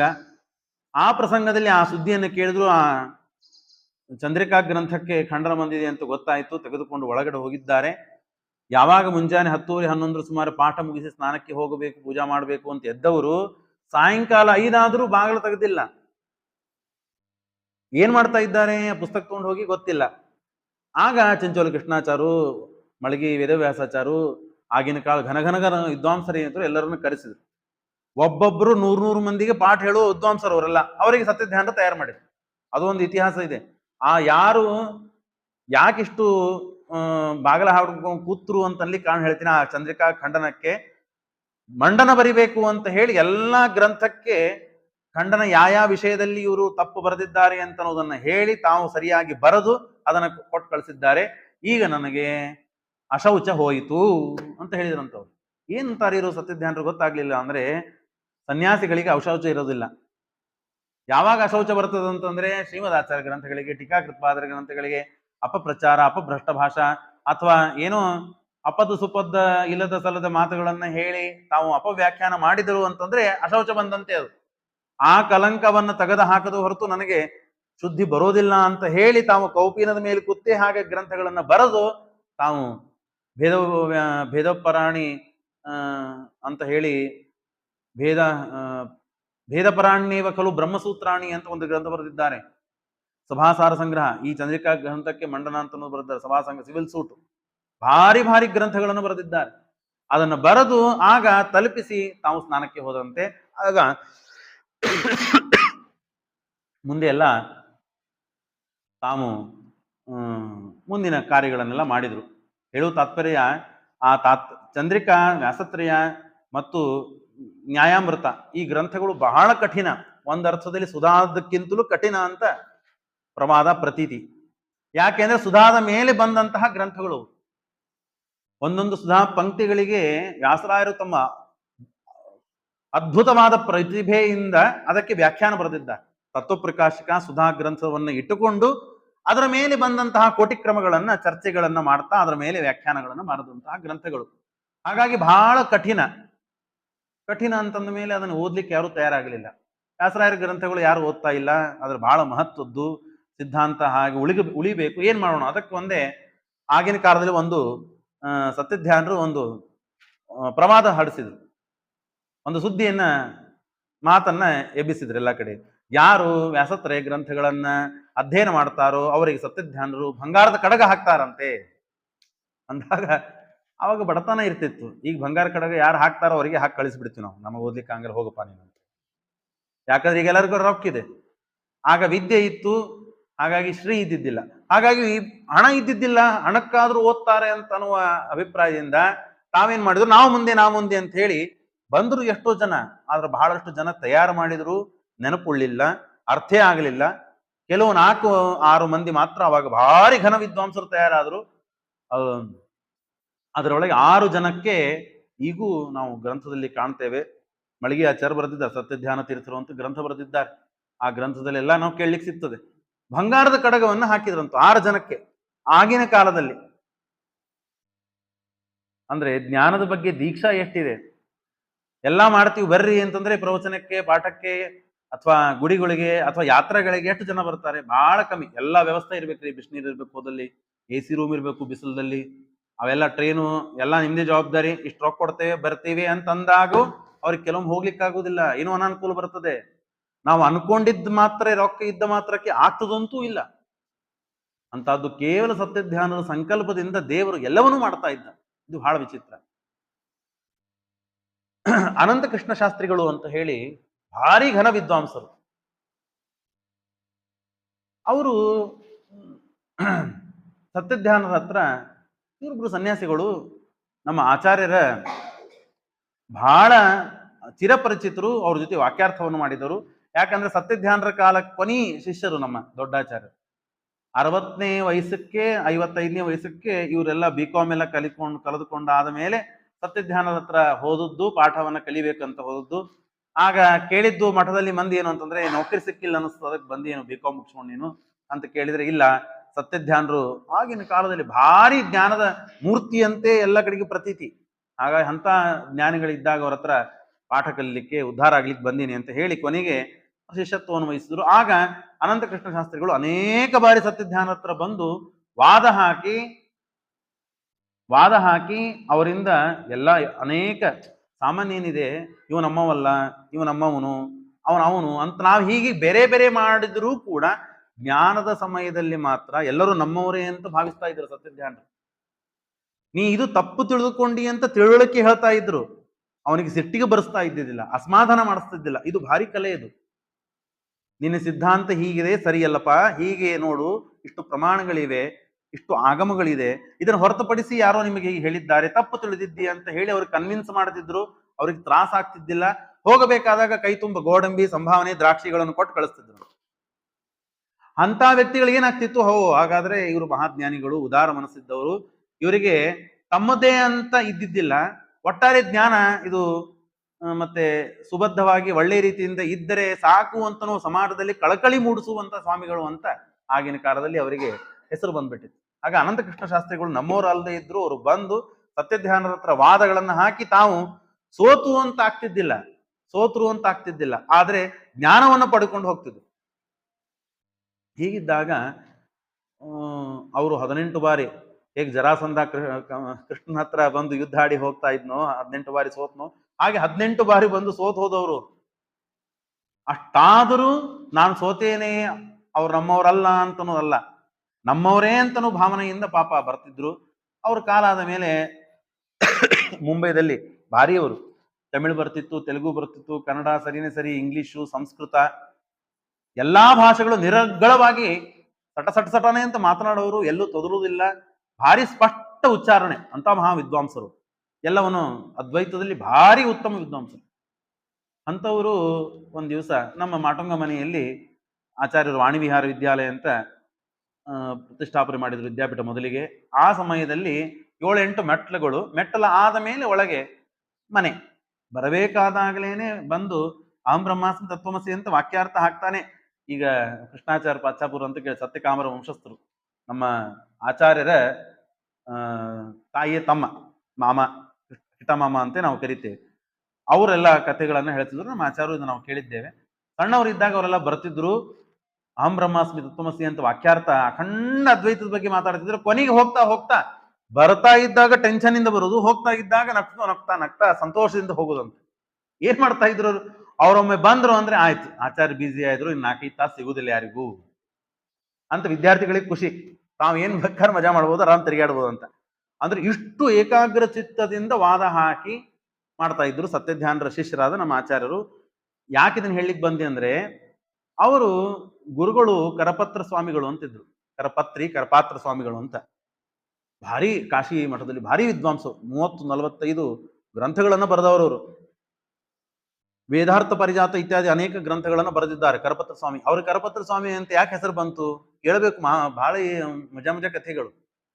ಅವ್ರು ಭಿಕ್ಷೆ ಬೇಡಿ ಸ್ವಲ್ಪ ಒಂದು 100-150 ವರ್ಷ ಹಿಂದೆ ಹೋದ್ರೆ, 200 ವರ್ಷ ಹಿಂದೆ ಹೋದ್ರೆ ಎಲ್ಲರೂ ನಾವು ಬ್ರಾಹ್ಮಣರು ಅಂದ್ರೆ ಭಿಕ್ಷೆ ಕೇಳಿನೇ ತಿನ್ನುವುದೇ. ಈಗೂ ನಮ್ಮಲ್ಲಿ ಪದ್ಧತಿ ಇದೆ, ಸೀದಾ ಕೇಳಲಿಕ್ಕೆ ಹೋಗ್ತೀವಿ ಅಂತ. ಅದನ್ನ ಕೇಳಲಿಕ್ಕೆ ಹೋಗ್ಬೇಕು ಅಂದ್ರೆ ನಾಚಿಕೆ ಆಗ್ತದೆ ಈಗ ನಮ್ಮವ್ರಿಗೆ. ಅಂದ್ರೆ ನಾವು ದರಿದ್ರರು, ನಮ್ಮ ಹತ್ರ ಹಣ ಇಲ್ಲ ಅಂತ ತಿಳ್ಕೊಳ್ತಾರೋ ಮಂದಿ ಅಂತನ್ನುವ ಭಾವನೆ ನಮಗೆ ಬರುವಂತ ಪ್ರಸಂಗ ಬಂದಿದೆ. ಯಾಕಂದ್ರೆ ಆ ಜನನು ಹಾಗೆ ರಿಪ್ಲೈ ಮಾಡ್ತದೆ. ಆಗಿನ ಕಾಲದಲ್ಲಿ ಹಾಗೆಲ್ಲ ಇದ್ದಿದ್ದಿಲ್ಲ. ನಮ್ಮ ವೃತ್ತಿನೇ ಅದು, ನಾವು ಭಿಕ್ಷೆ ಕೇಳೇನೆ ಬದುಕ್ಬೇಕು. ಆ ವ್ಯಕ್ತಿ ಆಗಿನ ಕಾಲದವ್ರು ಎಲ್ಲ ಭಿಕ್ಷೆ ಕೇಳಿ ಬಂದು ಒಳ್ಳೆ ರೀತಿ ನೈವೇದ್ಯ ವೈದ್ಯ ಮಾಡಿದ್ರು ಅಂದ್ರೆ ಮನೆಗೆ ಬಂದು ಹಾಗೆ ಊಟ ಮಾಡೋದು. ಇಲ್ಲ ಅಂತಂದ್ರೆ ಮಾಡಲಿ ನದಿಗೆ ಹೋಗಿ ಅದನ್ನು ಮುಳುಗಿಸಿ ನೀರಸ ಮಾಡಿ ಮತ್ತೆ ದೇವರ ನೈವೇದ್ಯ ಇತ್ಯಾದಿಗಳನ್ನು ಮಾಡಿ ತಿನ್ನುವ ಪದ್ಧತಿ ಇರ್ತಿತ್ತು. ಆ ಕರಪತ್ರಿ ಸ್ವಾಮಿ ಅವ್ರು ಏನು ಅಂತಂದ್ರೆ ಕೈಯಲ್ಲಿ ಹಾಗೆ ಭಿಕ್ಷೆ ತಗೊಳ್ಳೋದು, ಮತ್ತೆ ಎಲಿಗಳಲ್ಲಿ ತಟ್ಟೆಗಳಲ್ಲಿ ಅಥವಾ ಏನೋ ಹಾಕೊಂಡು ತಿನ್ನುವುದಿಲ್ಲ, ಹಾಗೆ ತಿನ್ನೋದು. ಹಾಗಾಗಿ ಕರಪತ್ರಿ ಸ್ವಾಮಿ ಅಂತ ಅವರು ಭಾರಿ ವಿದ್ವಾಂಸರಾದ್ರೆ. ಜ್ಞಾನ ಅಂತಂದ್ರೆ ಅವರು ಲಕ್ಷ ಚಂಡಿ ಯಾಗ ಮಾಡಿದ್ರು ಮುಂಬೈದಲ್ಲಿ. ಆಗ ಲಕ್ಷ ಚಂಡಿ ಯಾಗ ಚೌಪಾಟಿ ಅಂತದ, ಮೊನ್ನೆ ನೀವು ವರ್ಲ್ಡ್ ಕಪ್ ಗೆದ್ದ ಮೇಲೆ ಏನು ಮೆರವಣಿಗೆ ಮಾಡ್ಕೊಂಡು ಕರ್ಕೊಂಡ್ ಬಂದ್ರು, ಅಲ್ಲಿ ಹತ್ರದಲ್ಲಿ ಚೌಪಾಟಿ ಅಂತ ಇದೆ. ಅಲ್ಲಿ ಲಕ್ಷ ಮಂದಿ, 4 ಲಕ್ಷ ಜನ ಸೇರಿದ್ದಾರೆ, 1 ಲಕ್ಷ ಚಂಡಿ ಯಾಗ ಮಾಡಿದ್ದಾರೆ. ಆ ಕಾಲಕ್ಕೆ ಭಾರಿ ವಿದ್ವಾಂಸರು ಅವರು. ಮತ್ತೆ ಹೇಗಾದ್ರು ಪೀಠಾಧಿಪತಿಗಳು ಸರಿನೇ ಸರಿ. ಆಗ ನಮ್ಮ ದೊಡ್ಡಾಚಾರ್ಯರಿಗೆ, ನಮ್ಮ ಆಚಾರ್ಯ ಏನಿದ್ದಾರಲ್ಲ ಇವರಿಗೆ ಆಮಂತ್ರಣ ಇತ್ತು. ಇವರು ವಿದ್ವಾಂಸರು, ಹಾಗೆ ಸತ್ಯಧ್ಯಾನ ಶಿಷ್ಯರು, ಹಾಗೆ ಬರ್ರಿ ಅಂತ ಅವ್ರಿಗೂ ಕರೆದಿದ್ರು. ಅವರು ಹೋಗಿ ಕೂತಾಗ ಆ ಸ್ವಾಮಿಗಳು ಬರ್ತಾ ಇದ್ದಾಗ ವೇದಘೋಷದಿಂದ ಭಾರಿ ವಿದ್ವಾಂಸರು ಅಂತಂದ್ರೆ ವೇದದಲ್ಲಿ ಭಾರಿ ವಿದ್ವಾಂಸರು, ಅದು ಹೇಳಲಿಕ್ಕೆ ಸಾಧ್ಯ ಇಲ್ಲ. ಸ್ವರ ಆಚೀಚೆ ಆಗುವಂತೆ ಇಲ್ಲ, ಅಂತ ವಿದ್ವಾಂಸರು ಅಂತ ಸ್ವಾಗತ ಮಾಡ್ತಾ ಇದ್ದಾರೆ. ಆಗ ಎಲ್ಲರೂ ಎದ್ದು ಸ್ವಾಗತ ಮಾಡಬೇಕಾದಾಗ ಇವರು ಎದ್ದು ಸ್ವಾಗತ ಮಾಡಬೇಕು. ಅಷ್ಟು ಅನಂತಕೃಷ್ಣ ಶಾಸ್ತ್ರಿಗಳು ಬಗಲಿಗೆ ಪಕ್ಕದಲ್ಲಿ ಕೂತಿದ್ದಾರೆ, ನಮ್ಮ ಆಚಾರ್ಯರು ಕೂತಿದ್ದಾರೆ ಅಂತ ನಮ್ಮ ಆಚಾರ್ಯರು ಹೇಳ್ಬೇಕು ಸ್ವಾಮಿಗಳು ಬಂದ ಅಂತ. ಎದ್ರೆ ಕೈ ಹಿಡಿದು ರಟ್ಟಿ ಅಂತಾರೆ ನಮ್ಮ ಗುರುಗಳ ಕೈಯಿಂದ ಕೇಳು, ಅದು ರಟ್ಟಿ ಹಿಡಿದು ಕಳದ ಹಿಡಿದು ಜಗ್ಗಿ ಕೂಡಿಸಿದ್ರು. ಕೂಡಿ ತಳಗಿಲ್ಲ ಹೇಳಲಿಕ್ಕೆ ತೆರೆಯಾಕ, ನಿಮ್ ಸ್ವಾಮಿಗಳು ಬರ್ಲಿಕ್ಕೆ ಅದಕ್ಕೆ ಬರ್ತಿರ್ತಾರ ಅವರು, ತಳಗ್ ಕೊಡ್ರಿ ನೀವು ಇಲ್ಲಿ. ಯಾಕೆ ಹಿಂಗಂತಿದ್ದಾರೆ ಅಂತ ಗೊತ್ತಾಗ್ಲಿಲ್ಲ. ಕೂತ್ ಮೇಲೆ ಈ ದೇಹ ಏಳುವುದು ಬಗ್ಗುದು ನಿಲ್ಲುವುದು ಅಂತಂದ್ರೆ ಸತ್ಯಧ್ಯಾನರಿಗೆ ಮಾತ್ರ, ಉಳಿದವರಿಗೆಲ್ಲ ಬಗ್ಗುದಿಲ್ಲ ಅದು. ಯಾಕೆ ಹಿಂಗ ಅಂತಿದ್ದಾರೆ ಅಂದ್ರೆ ಗೊತ್ತಾಗ್ಲಿಲ್ಲ. ಇದಕ್ಕೊಂದು ಕಥೆ ಇದೆ. ಏನ್ ಕಥೆ ಇದೆ ಅಂತಂದ್ರೆ, ಮಧ್ವನವಮಿ ಮಾಡ್ತಾ ಇದ್ರು. ಮಧ್ವನವಮಿ ಮಾಡ್ಬೇಕಾದಾಗ ಮಧ್ವಾಚಾರ್ಯರ ಬಗ್ಗೆ ಮಾತಾಡ್ಬೇಕು. ಮಧ್ವನವಮಿ ಇನ್ನೇನ್ ಮಾಡ್ಬೇಕು, ಮಧ್ವಾಚಾರ್ಯ ಗ್ರಂಥಗಳನ್ನ ಹಾಗೆ ಹೀಗೆಲ್ಲ ಮಾತಾಡ್ಬೇಕು. ಅವಾಗ ಒಬ್ರು ಬಂದು ಆಮಂತ್ರಣ ಕೊಟ್ಟು, ಸ್ವಾಮಿ ಇಲ್ಲ ಮಧ್ವನವಮಿ. ಇವರಿಬ್ರು ಗೆಳೆಯಂದ್ರಿದ್ರು, ಸ್ವಲ್ಪ ಬೇರೆ ಬೇರೆ ಮತ ಇದ್ದಂತೆ ತೋರುತ್ತಿತ್ತು. ಆದ್ರೆ ಶಾಸ್ತ್ರ ಅಂತ ಬಂದ್ರೆ ವಾಕ್ಯಾರ್ಥ ಯಾವುದು ಸರಿ ಇದೆ, ಪ್ರಮಾಣ ಯುಕ್ತಿ ಅದನ್ನ ನೋಡಿ ಅನುಸಾರವಾಗಿ ಅರ್ಥವನ್ನು ಮಾಡಿಕೊಳ್ಳುವುದು ಶಾಸ್ತ್ರದಲ್ಲಿ ಬಗೆಹರಿಸಿಕೊಳ್ಳುವ ಸ್ವಭಾವದು. ಇಲ್ಲ ಮಧ್ವನವಮಿ ಇದೆ, ಶಾಸ್ತ್ರ ಅನುವಾದ ಆಗ್ಬೇಕು, ನಿಮ್ಮ ಉಪನ್ಯಾಸ ಆಗ್ಬೇಕು, ಬರ್ರಿ ಅಂತ ನಮ್ಮ ಆಚಾರ್ಯರಿಗೆ ಆಮಂತ್ರಣ ಕೊಟ್ಟು. ಅಂದ್ರೆ ಇವರು ಪಕ್ಕಕ್ಕೆ ಕೂತಿದ್ರು, ಮತ್ತೆ ಹಾಗೆ ಬಿಡುವಂತಿಲ್ಲ, ಆಮಂತ್ರಣ ಕೊಟ್ಟು ನಾನು ಬರ್ತೇನೆ ಸ್ವಲ್ಪ ಅಂತ ಇವ್ರು ಹೊರಟ್ರು. ನಾನು ಬರ್ತೇನೆ, ನೀವ್ ಯಾಕೆ ಬರ್ತೀರಿ, ಮಧ್ವನವಮಿ ಇದೆ, ನಿಮ್ದೇನ್ ಕೆಲಸ ಅಂತ ಕೇಳಿದ್ರೆ ಅದಕ್ಕೆ ಅವ್ರು ಏನ್ ಹೇಳ್ಬೇಕು, ನೀವು ಮಧ್ವನವಮಿಗೆ ಹೊರಟಿದ್ದೀರಿ, ಮಧ್ವಾಚಾರ್ಯ ಚರಿತ್ರೆ ಹೇಳಲಿಕ್ಕೆ, ಗ್ರಂಥಗಳನ್ನ ಹೇಳಲಿಕ್ಕೆ ಹೊರಟಿದ್ದೀರಿ, ನಾನು ಅದಕ್ಕೇನ್ ಬರುವುದಿಲ್ಲ, ನಾನು ಬರ್ತೇನೆ ನಡ್ರಿ ಅಂತ ಹೇಳಿ ಕರ್ಕೊಂಡು ಬಂದ್ರಂತೆ. ಕರ್ಕೊಂಡು ಬಂದಾಗ ಎಲ್ಲರೂ ಮಧ್ವಾಚಾರ್ಯ ಬಗ್ಗೆ ಹೇಳಿದ್ರು. ಹಾಗಾಯ್ತು. ಕೊನೆಗೆ ಅನಂತಕೃಷ್ಣ ಭಾರಿ ವಿದ್ವಾಂಸರು, ಎಲ್ಲರೊಳಗೂ ಕುಶಲರು, ಎಬ್ಬಿಸಿ ನಿಂದಿಸಿ ಮಾತನಾಡಿಸ್ಲಿಕ್ಕೆ ಪ್ರಾರಂಭ ಮಾಡಿದ್ರೆ, ನನಗೂ ಆಮಂತ್ರಣ ಬಂತು, ಆದ್ರೆ ನಮ್ಮ ಆಚಾರ್ಯರು ಹೇಳಿದ್ರು ನೀವ್ಯಾಕೆ ಬರ್ತೀರಿ, ನಿಮ್ದೇನ್ ಕೆಲಸ ಅಂತ ಕೇಳಿದ್ರು. ಆದ್ರೆ ನಾ ಬಂದೆ ಯಾಕೆ ಅಂತಂದ್ರೆ, ನಾ ಏನ್ ಮಧ್ವಾಚಾರ್ಯ ನೋಡಿಲ್ಲ, ಮಧ್ವಾಚಾರ್ಯ ಕೇಳಿಲ್ಲ, ಮಧ್ವಾಚಾರ್ಯ ಗ್ರಂಥಗಳನ್ನು ಮಾತ್ರ ಓದಿದ್ದೇನೆ. ಆದ್ರೆ ಆ ಗ್ರಂಥಗಳಲ್ಲಿ ಇದ್ದ ನಮಗೆಲ್ಲ ಸಮಸ್ಯೆಗಳನ್ನು ಪರಿಹಾರ ಮಾಡಿದವರು ಅಂದ್ರೆ ಅಭಿನವ ಆನಂದ ತೀರ್ಥರು, ಸತ್ಯಧ್ಯಾನರು. ಹಾಗಾಗಿ ಅವ್ರ ಚರಿತ್ರೆ ನನಗೆ ಗೊತ್ತಿದೆ. ಹಾಗಾಗಿ ಅವ್ರ ಬಗ್ಗೆನೇ ಹೇಳಿದ್ರೆ ನಮಗೆ ಮಧ್ವಾಚಾರ್ಯ ಚರಿತ್ರೆ ಹೇಳಿದಂತೆ ಆಗ್ತದೆ, ಅವ್ರು ಸಂತೋಷ ಪಡ್ತಾರೆ ಅಂತ ವಿಶ್ವಾಸದಿಂದ ನಾನು ಬಂದೆ. ಅಂದ್ರೆ ಸತ್ಯಧ್ಯಾನರು ಅಂತಂದ್ರೆ ಕಣಕಣ ಮೈ ಮೈ ತುಂಬಿ ತುಂಬಿ ಹೋಗಿತ್ತು ಅವರಿಗೆ. ಯಾರಿಗೆ? ಅನಂತಕೃಷ್ಣ. ಇದು ನಮ್ಮವರಿಗೆ ಆಗೋದು ಏನೋ ಹಾಕ್ತಾರೆ, ಹೇಗೋ ಮಾಡ್ಕೊಂಡು ಕಷ್ಟಪಟ್ಕೊಂಡು ಕೇಳಿ ಕೇಳಿ ನಾವು ಮಾಡ್ಕೋಬಹುದ್ರಿ. ಪರವಾದಿಗಳು, ಅವರಲ್ಲಿ ಈ ದೀಕ್ಷಾ ಮೂಡಿ ಯಥಾರ್ಥ ಜ್ಞಾನಿಗಳು ಇನ್ನೊಬ್ಬರಿಗೆ ಮನಸ್ಸಿಗೆ ನೋವು ಮಾಡೋದಿಲ್ಲ, ನಮ್ಮ ಶಾಸ್ತ್ರಕ್ಕೂ ಅಷ್ಟೇ ಮರ್ಯಾದೆ ಕೊಡ್ತಾರೆ, ಅವರು ಶಾಸ್ತ್ರಕ್ಕೂ ಅಷ್ಟೇ ಮರ್ಯಾದೆ ಕೊಡ್ತಾರೆ, ನಮ್ಮವರು ಅವರವರು ಅಂತ ನೋಡೋದಿಲ್ಲ ಅಂತನೂ ಭಾವನಾ ಬರಬೇಕಾದ್ರೆ ಎಷ್ಟು ಸಮಾನವಾಗಿ ಎಲ್ಲರಿಗೂ ನೋಡಿರ್ಬೇಕು. ಇದಕ್ಕೆಲ್ಲ ಕಾರಣ ಏನು ಅಂತಂದ್ರೆ ಜ್ಞಾನದ ಮೇಲೆ ದೀಕ್ಷಾ. ಜ್ಞಾನದ ಮೇಲೆ ದೀಕ್ಷಾ ಇದ್ದಾಗ ಮನುಷ್ಯನಿಗೆ ಹೀಗೆಲ್ಲ ಮಾಡ್ಲಿಕ್ಕೆ ಸಾಧ್ಯ ಇದೆ. ಇಲ್ಲದೆ ಇದ್ದಾಗ ಆಯ್ತು, ಅವ್ರ ನಮ್ಮವರಲ್ಲ ಆಯ್ತು, ಇವ್ರು ನಮ್ಮವರಲ್ಲ ಆಯ್ತು ಅಂತನೂ ಭಾವನಾ ಬಂದು ಮುಗಿದು ಹೋಗ್ಬಿಡುತ್ತೆ. ಅಷ್ಟು ಆ ವ್ಯಕ್ತಿ ಅವತ್ತು ಅದಕ್ಕೆ ಸ್ಟೇಜ್ ಮೇಲೆ ಅವ್ರನ್ನ ಹಿಡಿದು ಕೂಡಿಸಿದ್ರಂತೆ. ಸತ್ಯಧ್ಯಾನರು ಅಂದ್ರೆ ಎಲ್ಲ ನಮಗೆ, ಅವ್ರು ಬಂದಾಗ ಹೇಳೋದು, ಅವ್ರು ಬಂದಾಗ ಕೂಡುದು, ಮರ್ಯಾದೆ ಕೊಡೋದಿದ್ರೆ ಅವರಿಗೆ, ಉಳಿದವರಿಗೆ ಮರ್ಯಾದೆ ಇಲ್ಲ. ಯದ್ಯಪಿ ಅವರು ಸ್ವಾಮಿಗಳಾಗಿದ್ರು ಅವ್ರು ಹೀಗಂದ್ರಂತ. ಮಾಡುವ ಕಾರ್ಯಕ್ರಮ ಲಕ್ಷ ಚಂಡಿಯಾಗ ನೋಡಿದರೆ 10,000 ಜನ ವಿದ್ವಾಂಸರು ಬಂದಿದ್ದಾರೆ, ಘನಘನ ವಿದ್ವಾಂಸರು ಸ್ವಾಮಿಗಳು ಬರ್ತಾ ಇದ್ದಾರೆ. ಆ ಸಮಯದಲ್ಲಿ ಮಾತನಾಡಬೇಕಾದರೆ ಈ ವ್ಯಕ್ತಿ ಅವರ ಮತದವರೇ ಆಗಿದ್ದು, ಎಷ್ಟು ಅವರ ಬಗ್ಗೆ ದೀಕ್ಷಾ ಬಂದಿತ್ತು, ಎಷ್ಟು ಅವರ ಬಗ್ಗೆ ಪ್ರಾಮಾಣಿಕತಾ ಇವರಿಗೆ ಇತ್ತು ಅಂತನ್ನೋದು ಸತ್ಯಧ್ಯಾನರು ಮೂಡಿಸ್ಬೇಕಾದ್ರೆ ಅವರಲ್ಲಿ ಎಷ್ಟು ಜ್ಞಾನದ ಮಟ್ಟ ಇತ್ತು ಅಂತನ್ನೋದು ನಾವು ಅರ್ಥ ಮಾಡಿಕೊಳ್ಳಿಕ್ಕೆ ಸಾಧ್ಯ ಇದೆ. ಹಾಗೆ ಭಾರಿ ವಿಚಿತ್ರವಾಗಿ ಸತ್ಯಧ್ಯಾನರು ಮಹಿಮೆ. ಹೀಗೆ ಜ್ಞಾನದ ಬಗ್ಗೆ ಹಾಗೆ, ತಪಸ್ಸಿನ ಬಗ್ಗೆ ಹಾಗೆ, ವೈರಾಗ್ಯದ ಬಗ್ಗೆ ಹಾಗೆ, ತಾವು ಎಲ್ಲರಿಗೆ ಸಮೃದ್ಧವಾಗಿ ಊಟಕ್ಕೆ ಬಡಿಸುವುದು. ಆದರೆ ತಾವು ಮಾತ್ರ, ಈಗ ನಾವು ನೋಡ್ತೀವಲ್ಲ, ಯಾವುದೋ ಆರಾಧನೆ ಕಾರ್ಯಕ್ರಮ ಸ್ವಾಮಿಗಳು ಬಂದಾಗ ನೋಡ್ತೀವಲ್ಲ, ಎಲ್ಲರಿಗೂ ಪಂಡಿತರಿಗೆ ಬಡಿಸ್ಲಿಕ್ಕೆ ತಕ್ಷಣದಲ್ಲಿ ಕೈ ತೊಳ್ಕೊಂಡು ಬಂದೇ ಬಿಡ್ತಾರೆ. ಹಾಗೆ ಸತ್ಯಧ್ಯಾನರೇ ನಾವೇನ್ ನೋಡ್ತಾ ಇದೀವಿ ಹಾಗೆ ಎಲ್ಲರೂ ಹೊಟ್ಟೆ ತುಂಬು ತಿನ್ಬೇಕು ಮಾಡ್ಬೇಕು, ಆದ್ರೆ ತಾವು ಮಾತ್ರ ತಮ್ಮ ಸನ್ಯಾಸಿಯ ಧರ್ಮ ಎಷ್ಟು ಊಟ ಮಾಡಬೇಕು, ಬದುಕಲಿಕ್ಕೆ ಎಷ್ಟು ಬೇಕೋ ಅಷ್ಟೇ ನಾವು ಹಾಗೆ ಮಾಡಬೇಕು. ಆದ್ರೆ ಅವ್ರು ಮಾತ್ರ ಅದನ್ನ ನಿಭಾಯಿಸಿಕೊಂಡು, ವೈರಾಗ್ಯವೂ ಹಾಗೆ, ಜ್ಞಾನವೂ ಹಾಗೆ, ದಾನವೂ ಹಾಗೆ, ವಿದ್ಯಾನೂ ಹಾಗೆ, ಸಮಾಜದ ಮೇಲೆ ಕಳಕಣಿಯೂ ಹಾಗೆ, ಇನ್ನೊಬ್ಬರನ್ನ ನೋಡಿ ತಾವು ತಮ್ಮ ದುಃಖ ಅಂತ ಭಾವಿಸಿ ಇನ್ನೊಬ್ಬರಿಗೆ ಉಪಕಾರ ಮಾಡುವುದು ಹಾಗೆ. ಯಾವ ವಿಷಯದಲ್ಲಿಯೂ ಕೂಡ ಸತ್ಯಧ್ಯಾನರು ವಿಚಿತ್ರವಾದಂತಹ ವ್ಯಕ್ತಿತ್ವವನ್ನು ಪಡೆದಂತಹ ಮಹಾನುಭಾವರು. ಹಾಗಾಗಿ ಅವರ ಆರಾಧನಾ ದಿವಸ ಅವರ ಮಾತುಗಳನ್ನ, ಅವರು ಮಾಡಿದಂತಹ ಏನು ಆದರ್ಶಗಳಿವೆಯೋ, ಸಿದ್ಧಾಂತಗಳಿವೆಯೋ, ಅವನ್ನ ಒಂದೊಂದು ಹಿಡಿದುಕೊಂಡು ನಾವು ಜೋತಾಡಿದ್ರೆ ಸಾಕು, ನಮ್ಮ ಜೀವನ ಅತ್ಯಂತ ಯಶಸ್ವಿಯಾಗಿ ನಾವು ಉದ್ಧಾರ ಅಂತಂದ್ರೂ ಚಿಂತೆಲ್ಲ ಉದ್ಧಾರ ಆಗ್ಲಿಕ್ಕೆ ಸಾಧ್ಯ ಇದೆ. ಒಂದೊಂದು ಗುಣಗಳನ್ನ ಹಿಡಿದ್ರು ಕೂಡ, ದಾನ ಅಂತ ಇಟ್ಕೊಂಡ್ರು ಸಾಕು, ವೈರಾಗ್ಯ ಅಂತ ಇಟ್ಕೊಂಡ್ರು ಸಾಕು, ತಪಸ್ಸು ಅಂತ ಇಟ್ಕೊಂಡ್ರು ಸಾಕು, ಯಾವುದೋ ಒಂದು ಗುಣವನ್ನು ಹಿಡಿದ್ರು ಸಾಕು. ಎಲ್ಲದಕ್ಕಿಂತ ಹೆಚ್ಚಾಗಿ ತಾವು ತಮ್ಮ ಗುರುಗಳ ಮೇಲೆ, ದೇವರ ಮೇಲೆ ಮಾಡಿದ ವಿಶ್ವಾಸ, ಅದನ್ನ ನೋಡಿ ಯಾರಿಗೆ ರಾತ್ರಿ 12:30 1 ಗಂಟೆಗೆ ನಾವು ಅಡಿಗೆಯವರು ಬಂದಿಲ್ಲ, ಏನೋ ಸ್ವಲ್ಪ ಬಂದಾಗ ಕಮ್ಮಿ ಅಡಿಗೆ ಮಾಡಿದ್ದಾರೆ ಅಂದ್ರೆ ಎಷ್ಟು ಟೆನ್ಷನ್ ತಗೋತೀವಿ ಮನುಷ್ಯನ್ ನೋಡ್ಬೇಕವ. ಯಜಮಾನನ ಪರಿಸ್ಥಿತಿ ಅವಸ್ಥೆ ಏನಿರ್ತದೆ, ಎಲ್ಲರೂ ಊಟಕ್ಕೆ ಕೂತಿದ್ದಾರೆ, ಅನ್ನ ಖಾಲಿ ಆಗಿದೆ, ಸಾರಕ್ಕೆ ಹುಳಿಗೆ ಅನ್ನ ಇಲ್ಲ, ಅವಾಗೇನಾಗ್ತದೆ ಅವಸ್ಥೆ.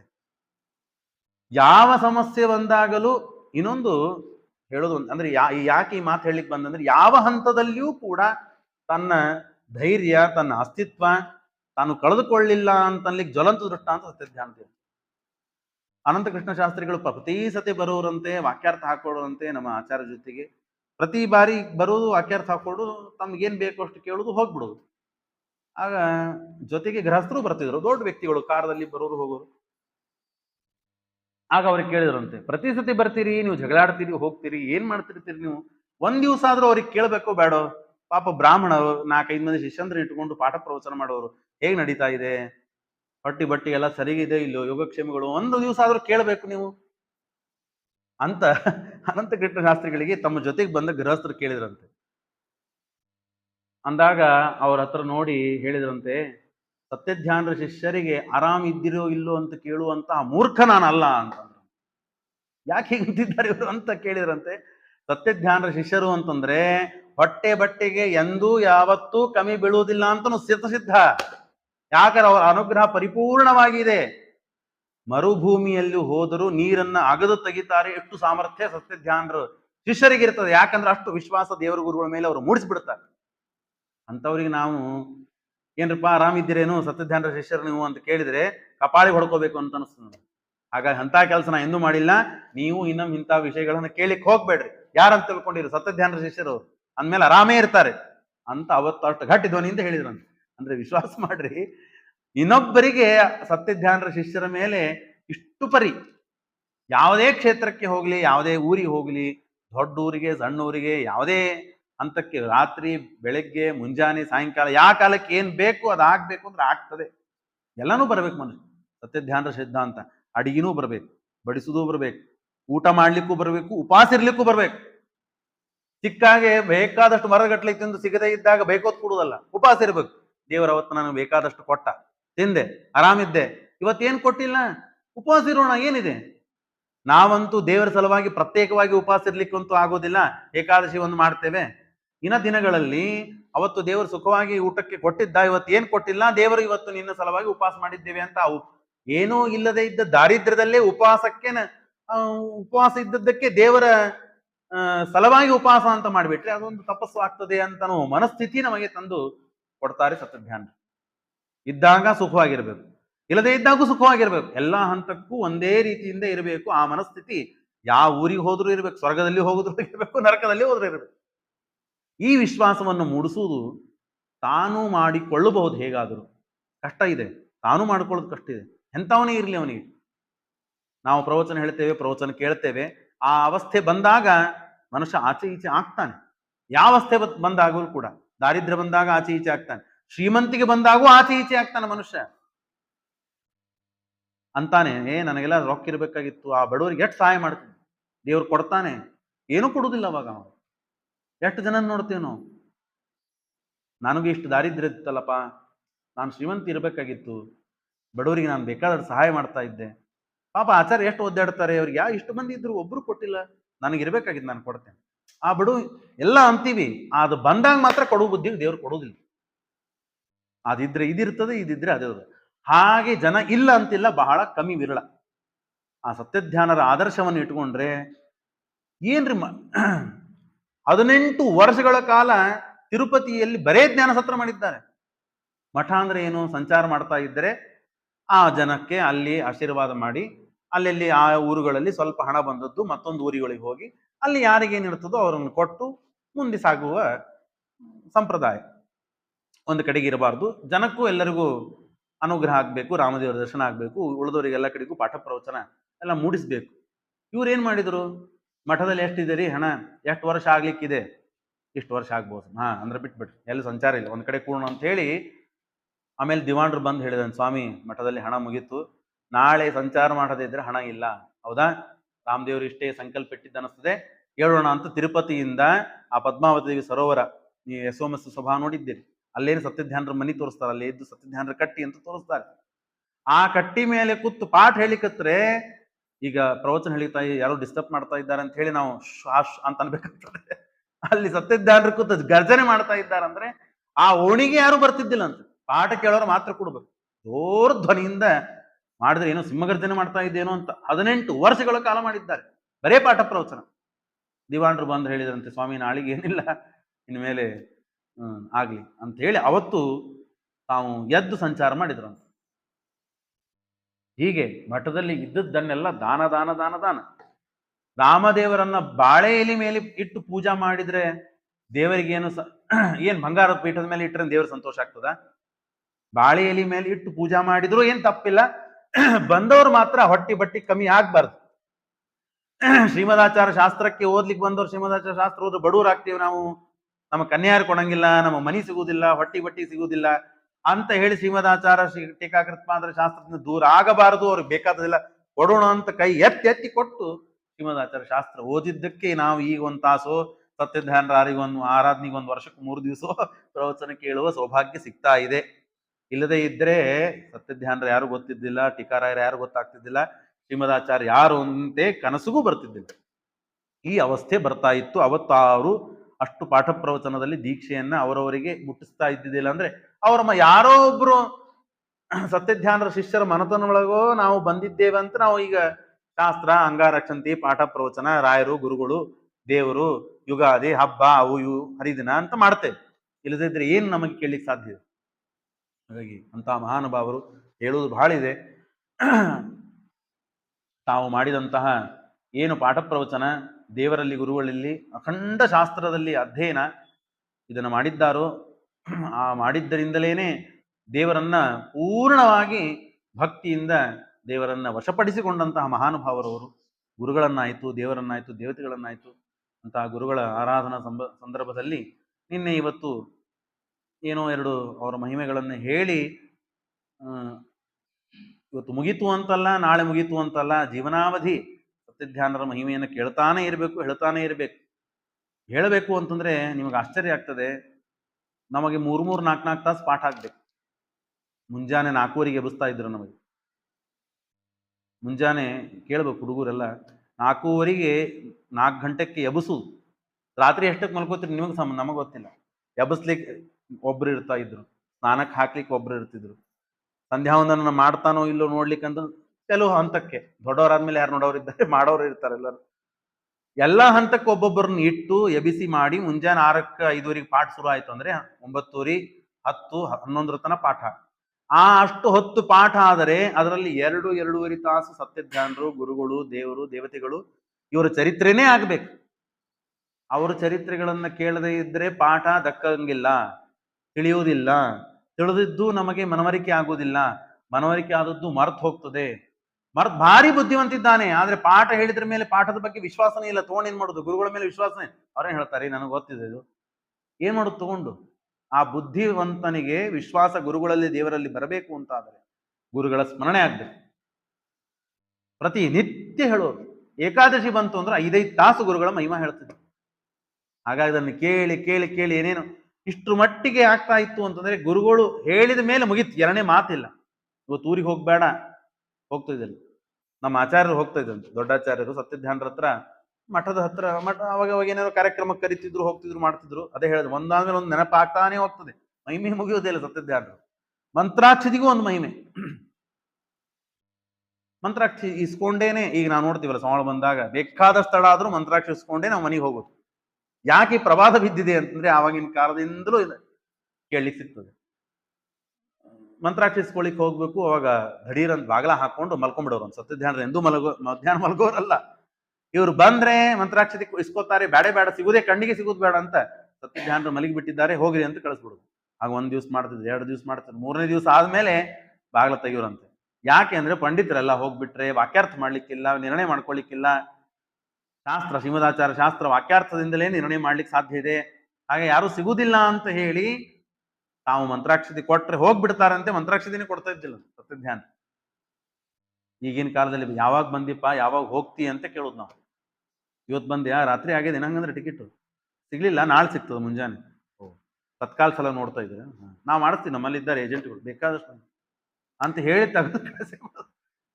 ಸತ್ಯಧ್ಯಾನರು ನೋಡ್ರಿ ಹೇಗೆ ಬಂದವರನ್ನ ಕ್ಯಾನ್ಸಲ್ ಮಾಡಿಕೊಂಡು 2-3 ದಿವಸ ಅವರು ಅಳುತನ ಇಟ್ಕೊಂಡು ಅನುಗ್ರಹ ಮಾಡಿ ಜ್ಞಾನ, ವಾಕ್ಯಾರ್ಥ, ತತ್ವಗಳ ನಿರ್ಣಯ, ಮಾತುಕತೆಗಳು. ಮಾತುಕತೆಗಳು ಹರಟಿ ಅಲ್ಲ, ದೇವರು ಗುರುಗಳ ಚರಿತ್ರೆನೇ. ಸತ್ಯನಾಥರು ಹೀಗೆ, ಸತ್ಯವ್ರತರು ಹೀಗೆ, ಸತ್ಯಜ್ಞಾನರು ಹೀಗೆ, ಸತ್ಯವೀರರು ಹೀಗೆ, ಸತ್ಯಧೀರರು ಹೀಗೆ, ಸತ್ಯಪರಾಕ್ರಮರು ಹೀಗೆ, ಆ ಗುರುಗಳ ಮಹಿಮೆ ಟೀಕಾಕೃತವಾದ್ರು ಹೀಗೆ, ಶ್ರೀಮದಾಚಾರ್ಯರು ಹೀಗೆ, ವೇದವ್ಯಾಸ ದೇವರು ಹೀಗೆ, ಆ ಮಹಿಮೆಗಳನ್ನ ಹೇಳ್ತಾ ಹೀಗೆ ರಚನೆ ಮಾಡಿದ್ದು ಗ್ರಂಥಗಳು, ಇಷ್ಟು ತತ್ವಗಳು. ಇದನ್ನೆಲ್ಲ ಹೇಳಿ ಹೇಳಿ ಹೇಳೇನೆ ನಾವು ಜ್ಞಾನ ಹೆಚ್ಚು, ದೇವರಲ್ಲಿ ದೇವರ ಬಗ್ಗೆ ಜ್ಞಾನ, ದೇವರಿಂದ ಇತರವಾದ ಪದಾರ್ಥಗಳಲ್ಲಿ ವೈರಾಗ್ಯ, ದೇವರಲ್ಲಿ ಗುರುಗಳಲ್ಲಿ ಭಕ್ತಿಯನ್ನ ತಾವು ಮಾಡಿದ್ದನ್ನೇ ನಮಗೆ ನಮ್ಮ ಯೋಗ್ಯತಾನುಸಾರವಾಗಿ ಹೆಚ್ಚು ಕೊಟ್ಟು ಅನುಗ್ರಹ ಮಾಡಲಿ ಅಂತ ನಮಗಾಯ್ತು, ನಿಮಗಾಯ್ತು. ಆ ಸತ್ಯಧ್ಯಾನರು, ಸತ್ಯಧ್ಯಾನರ ಅಂತರ್ಯಾಮಿಯಾದ ಸತ್ಯಜ್ಞಾನರು, ಸತ್ಯಧೀರರು, ಶ್ರೀಮದಾಚಾರ್ಯರು, ಟೀಕಾಕೃತ್ಪಾದರು, ಶ್ರೀಮದಾಚಾರ್ಯರು, ವೇದವ್ಯಾಸ ದೇವರು ಎಲ್ಲರಿಗೂ ಪರಮಾತ್ಮ ಅನುಗ್ರಹ ಮಾಡಲಿ ಅಂತ ಈ ಭಾಗವನ್ನು ಮುಗಿಸ್ತಾ ಇದ್ದಾರೆ. ಶ್ರೀಕೃಷ್ಣಾರ್ಪಣಮಸ್ತು.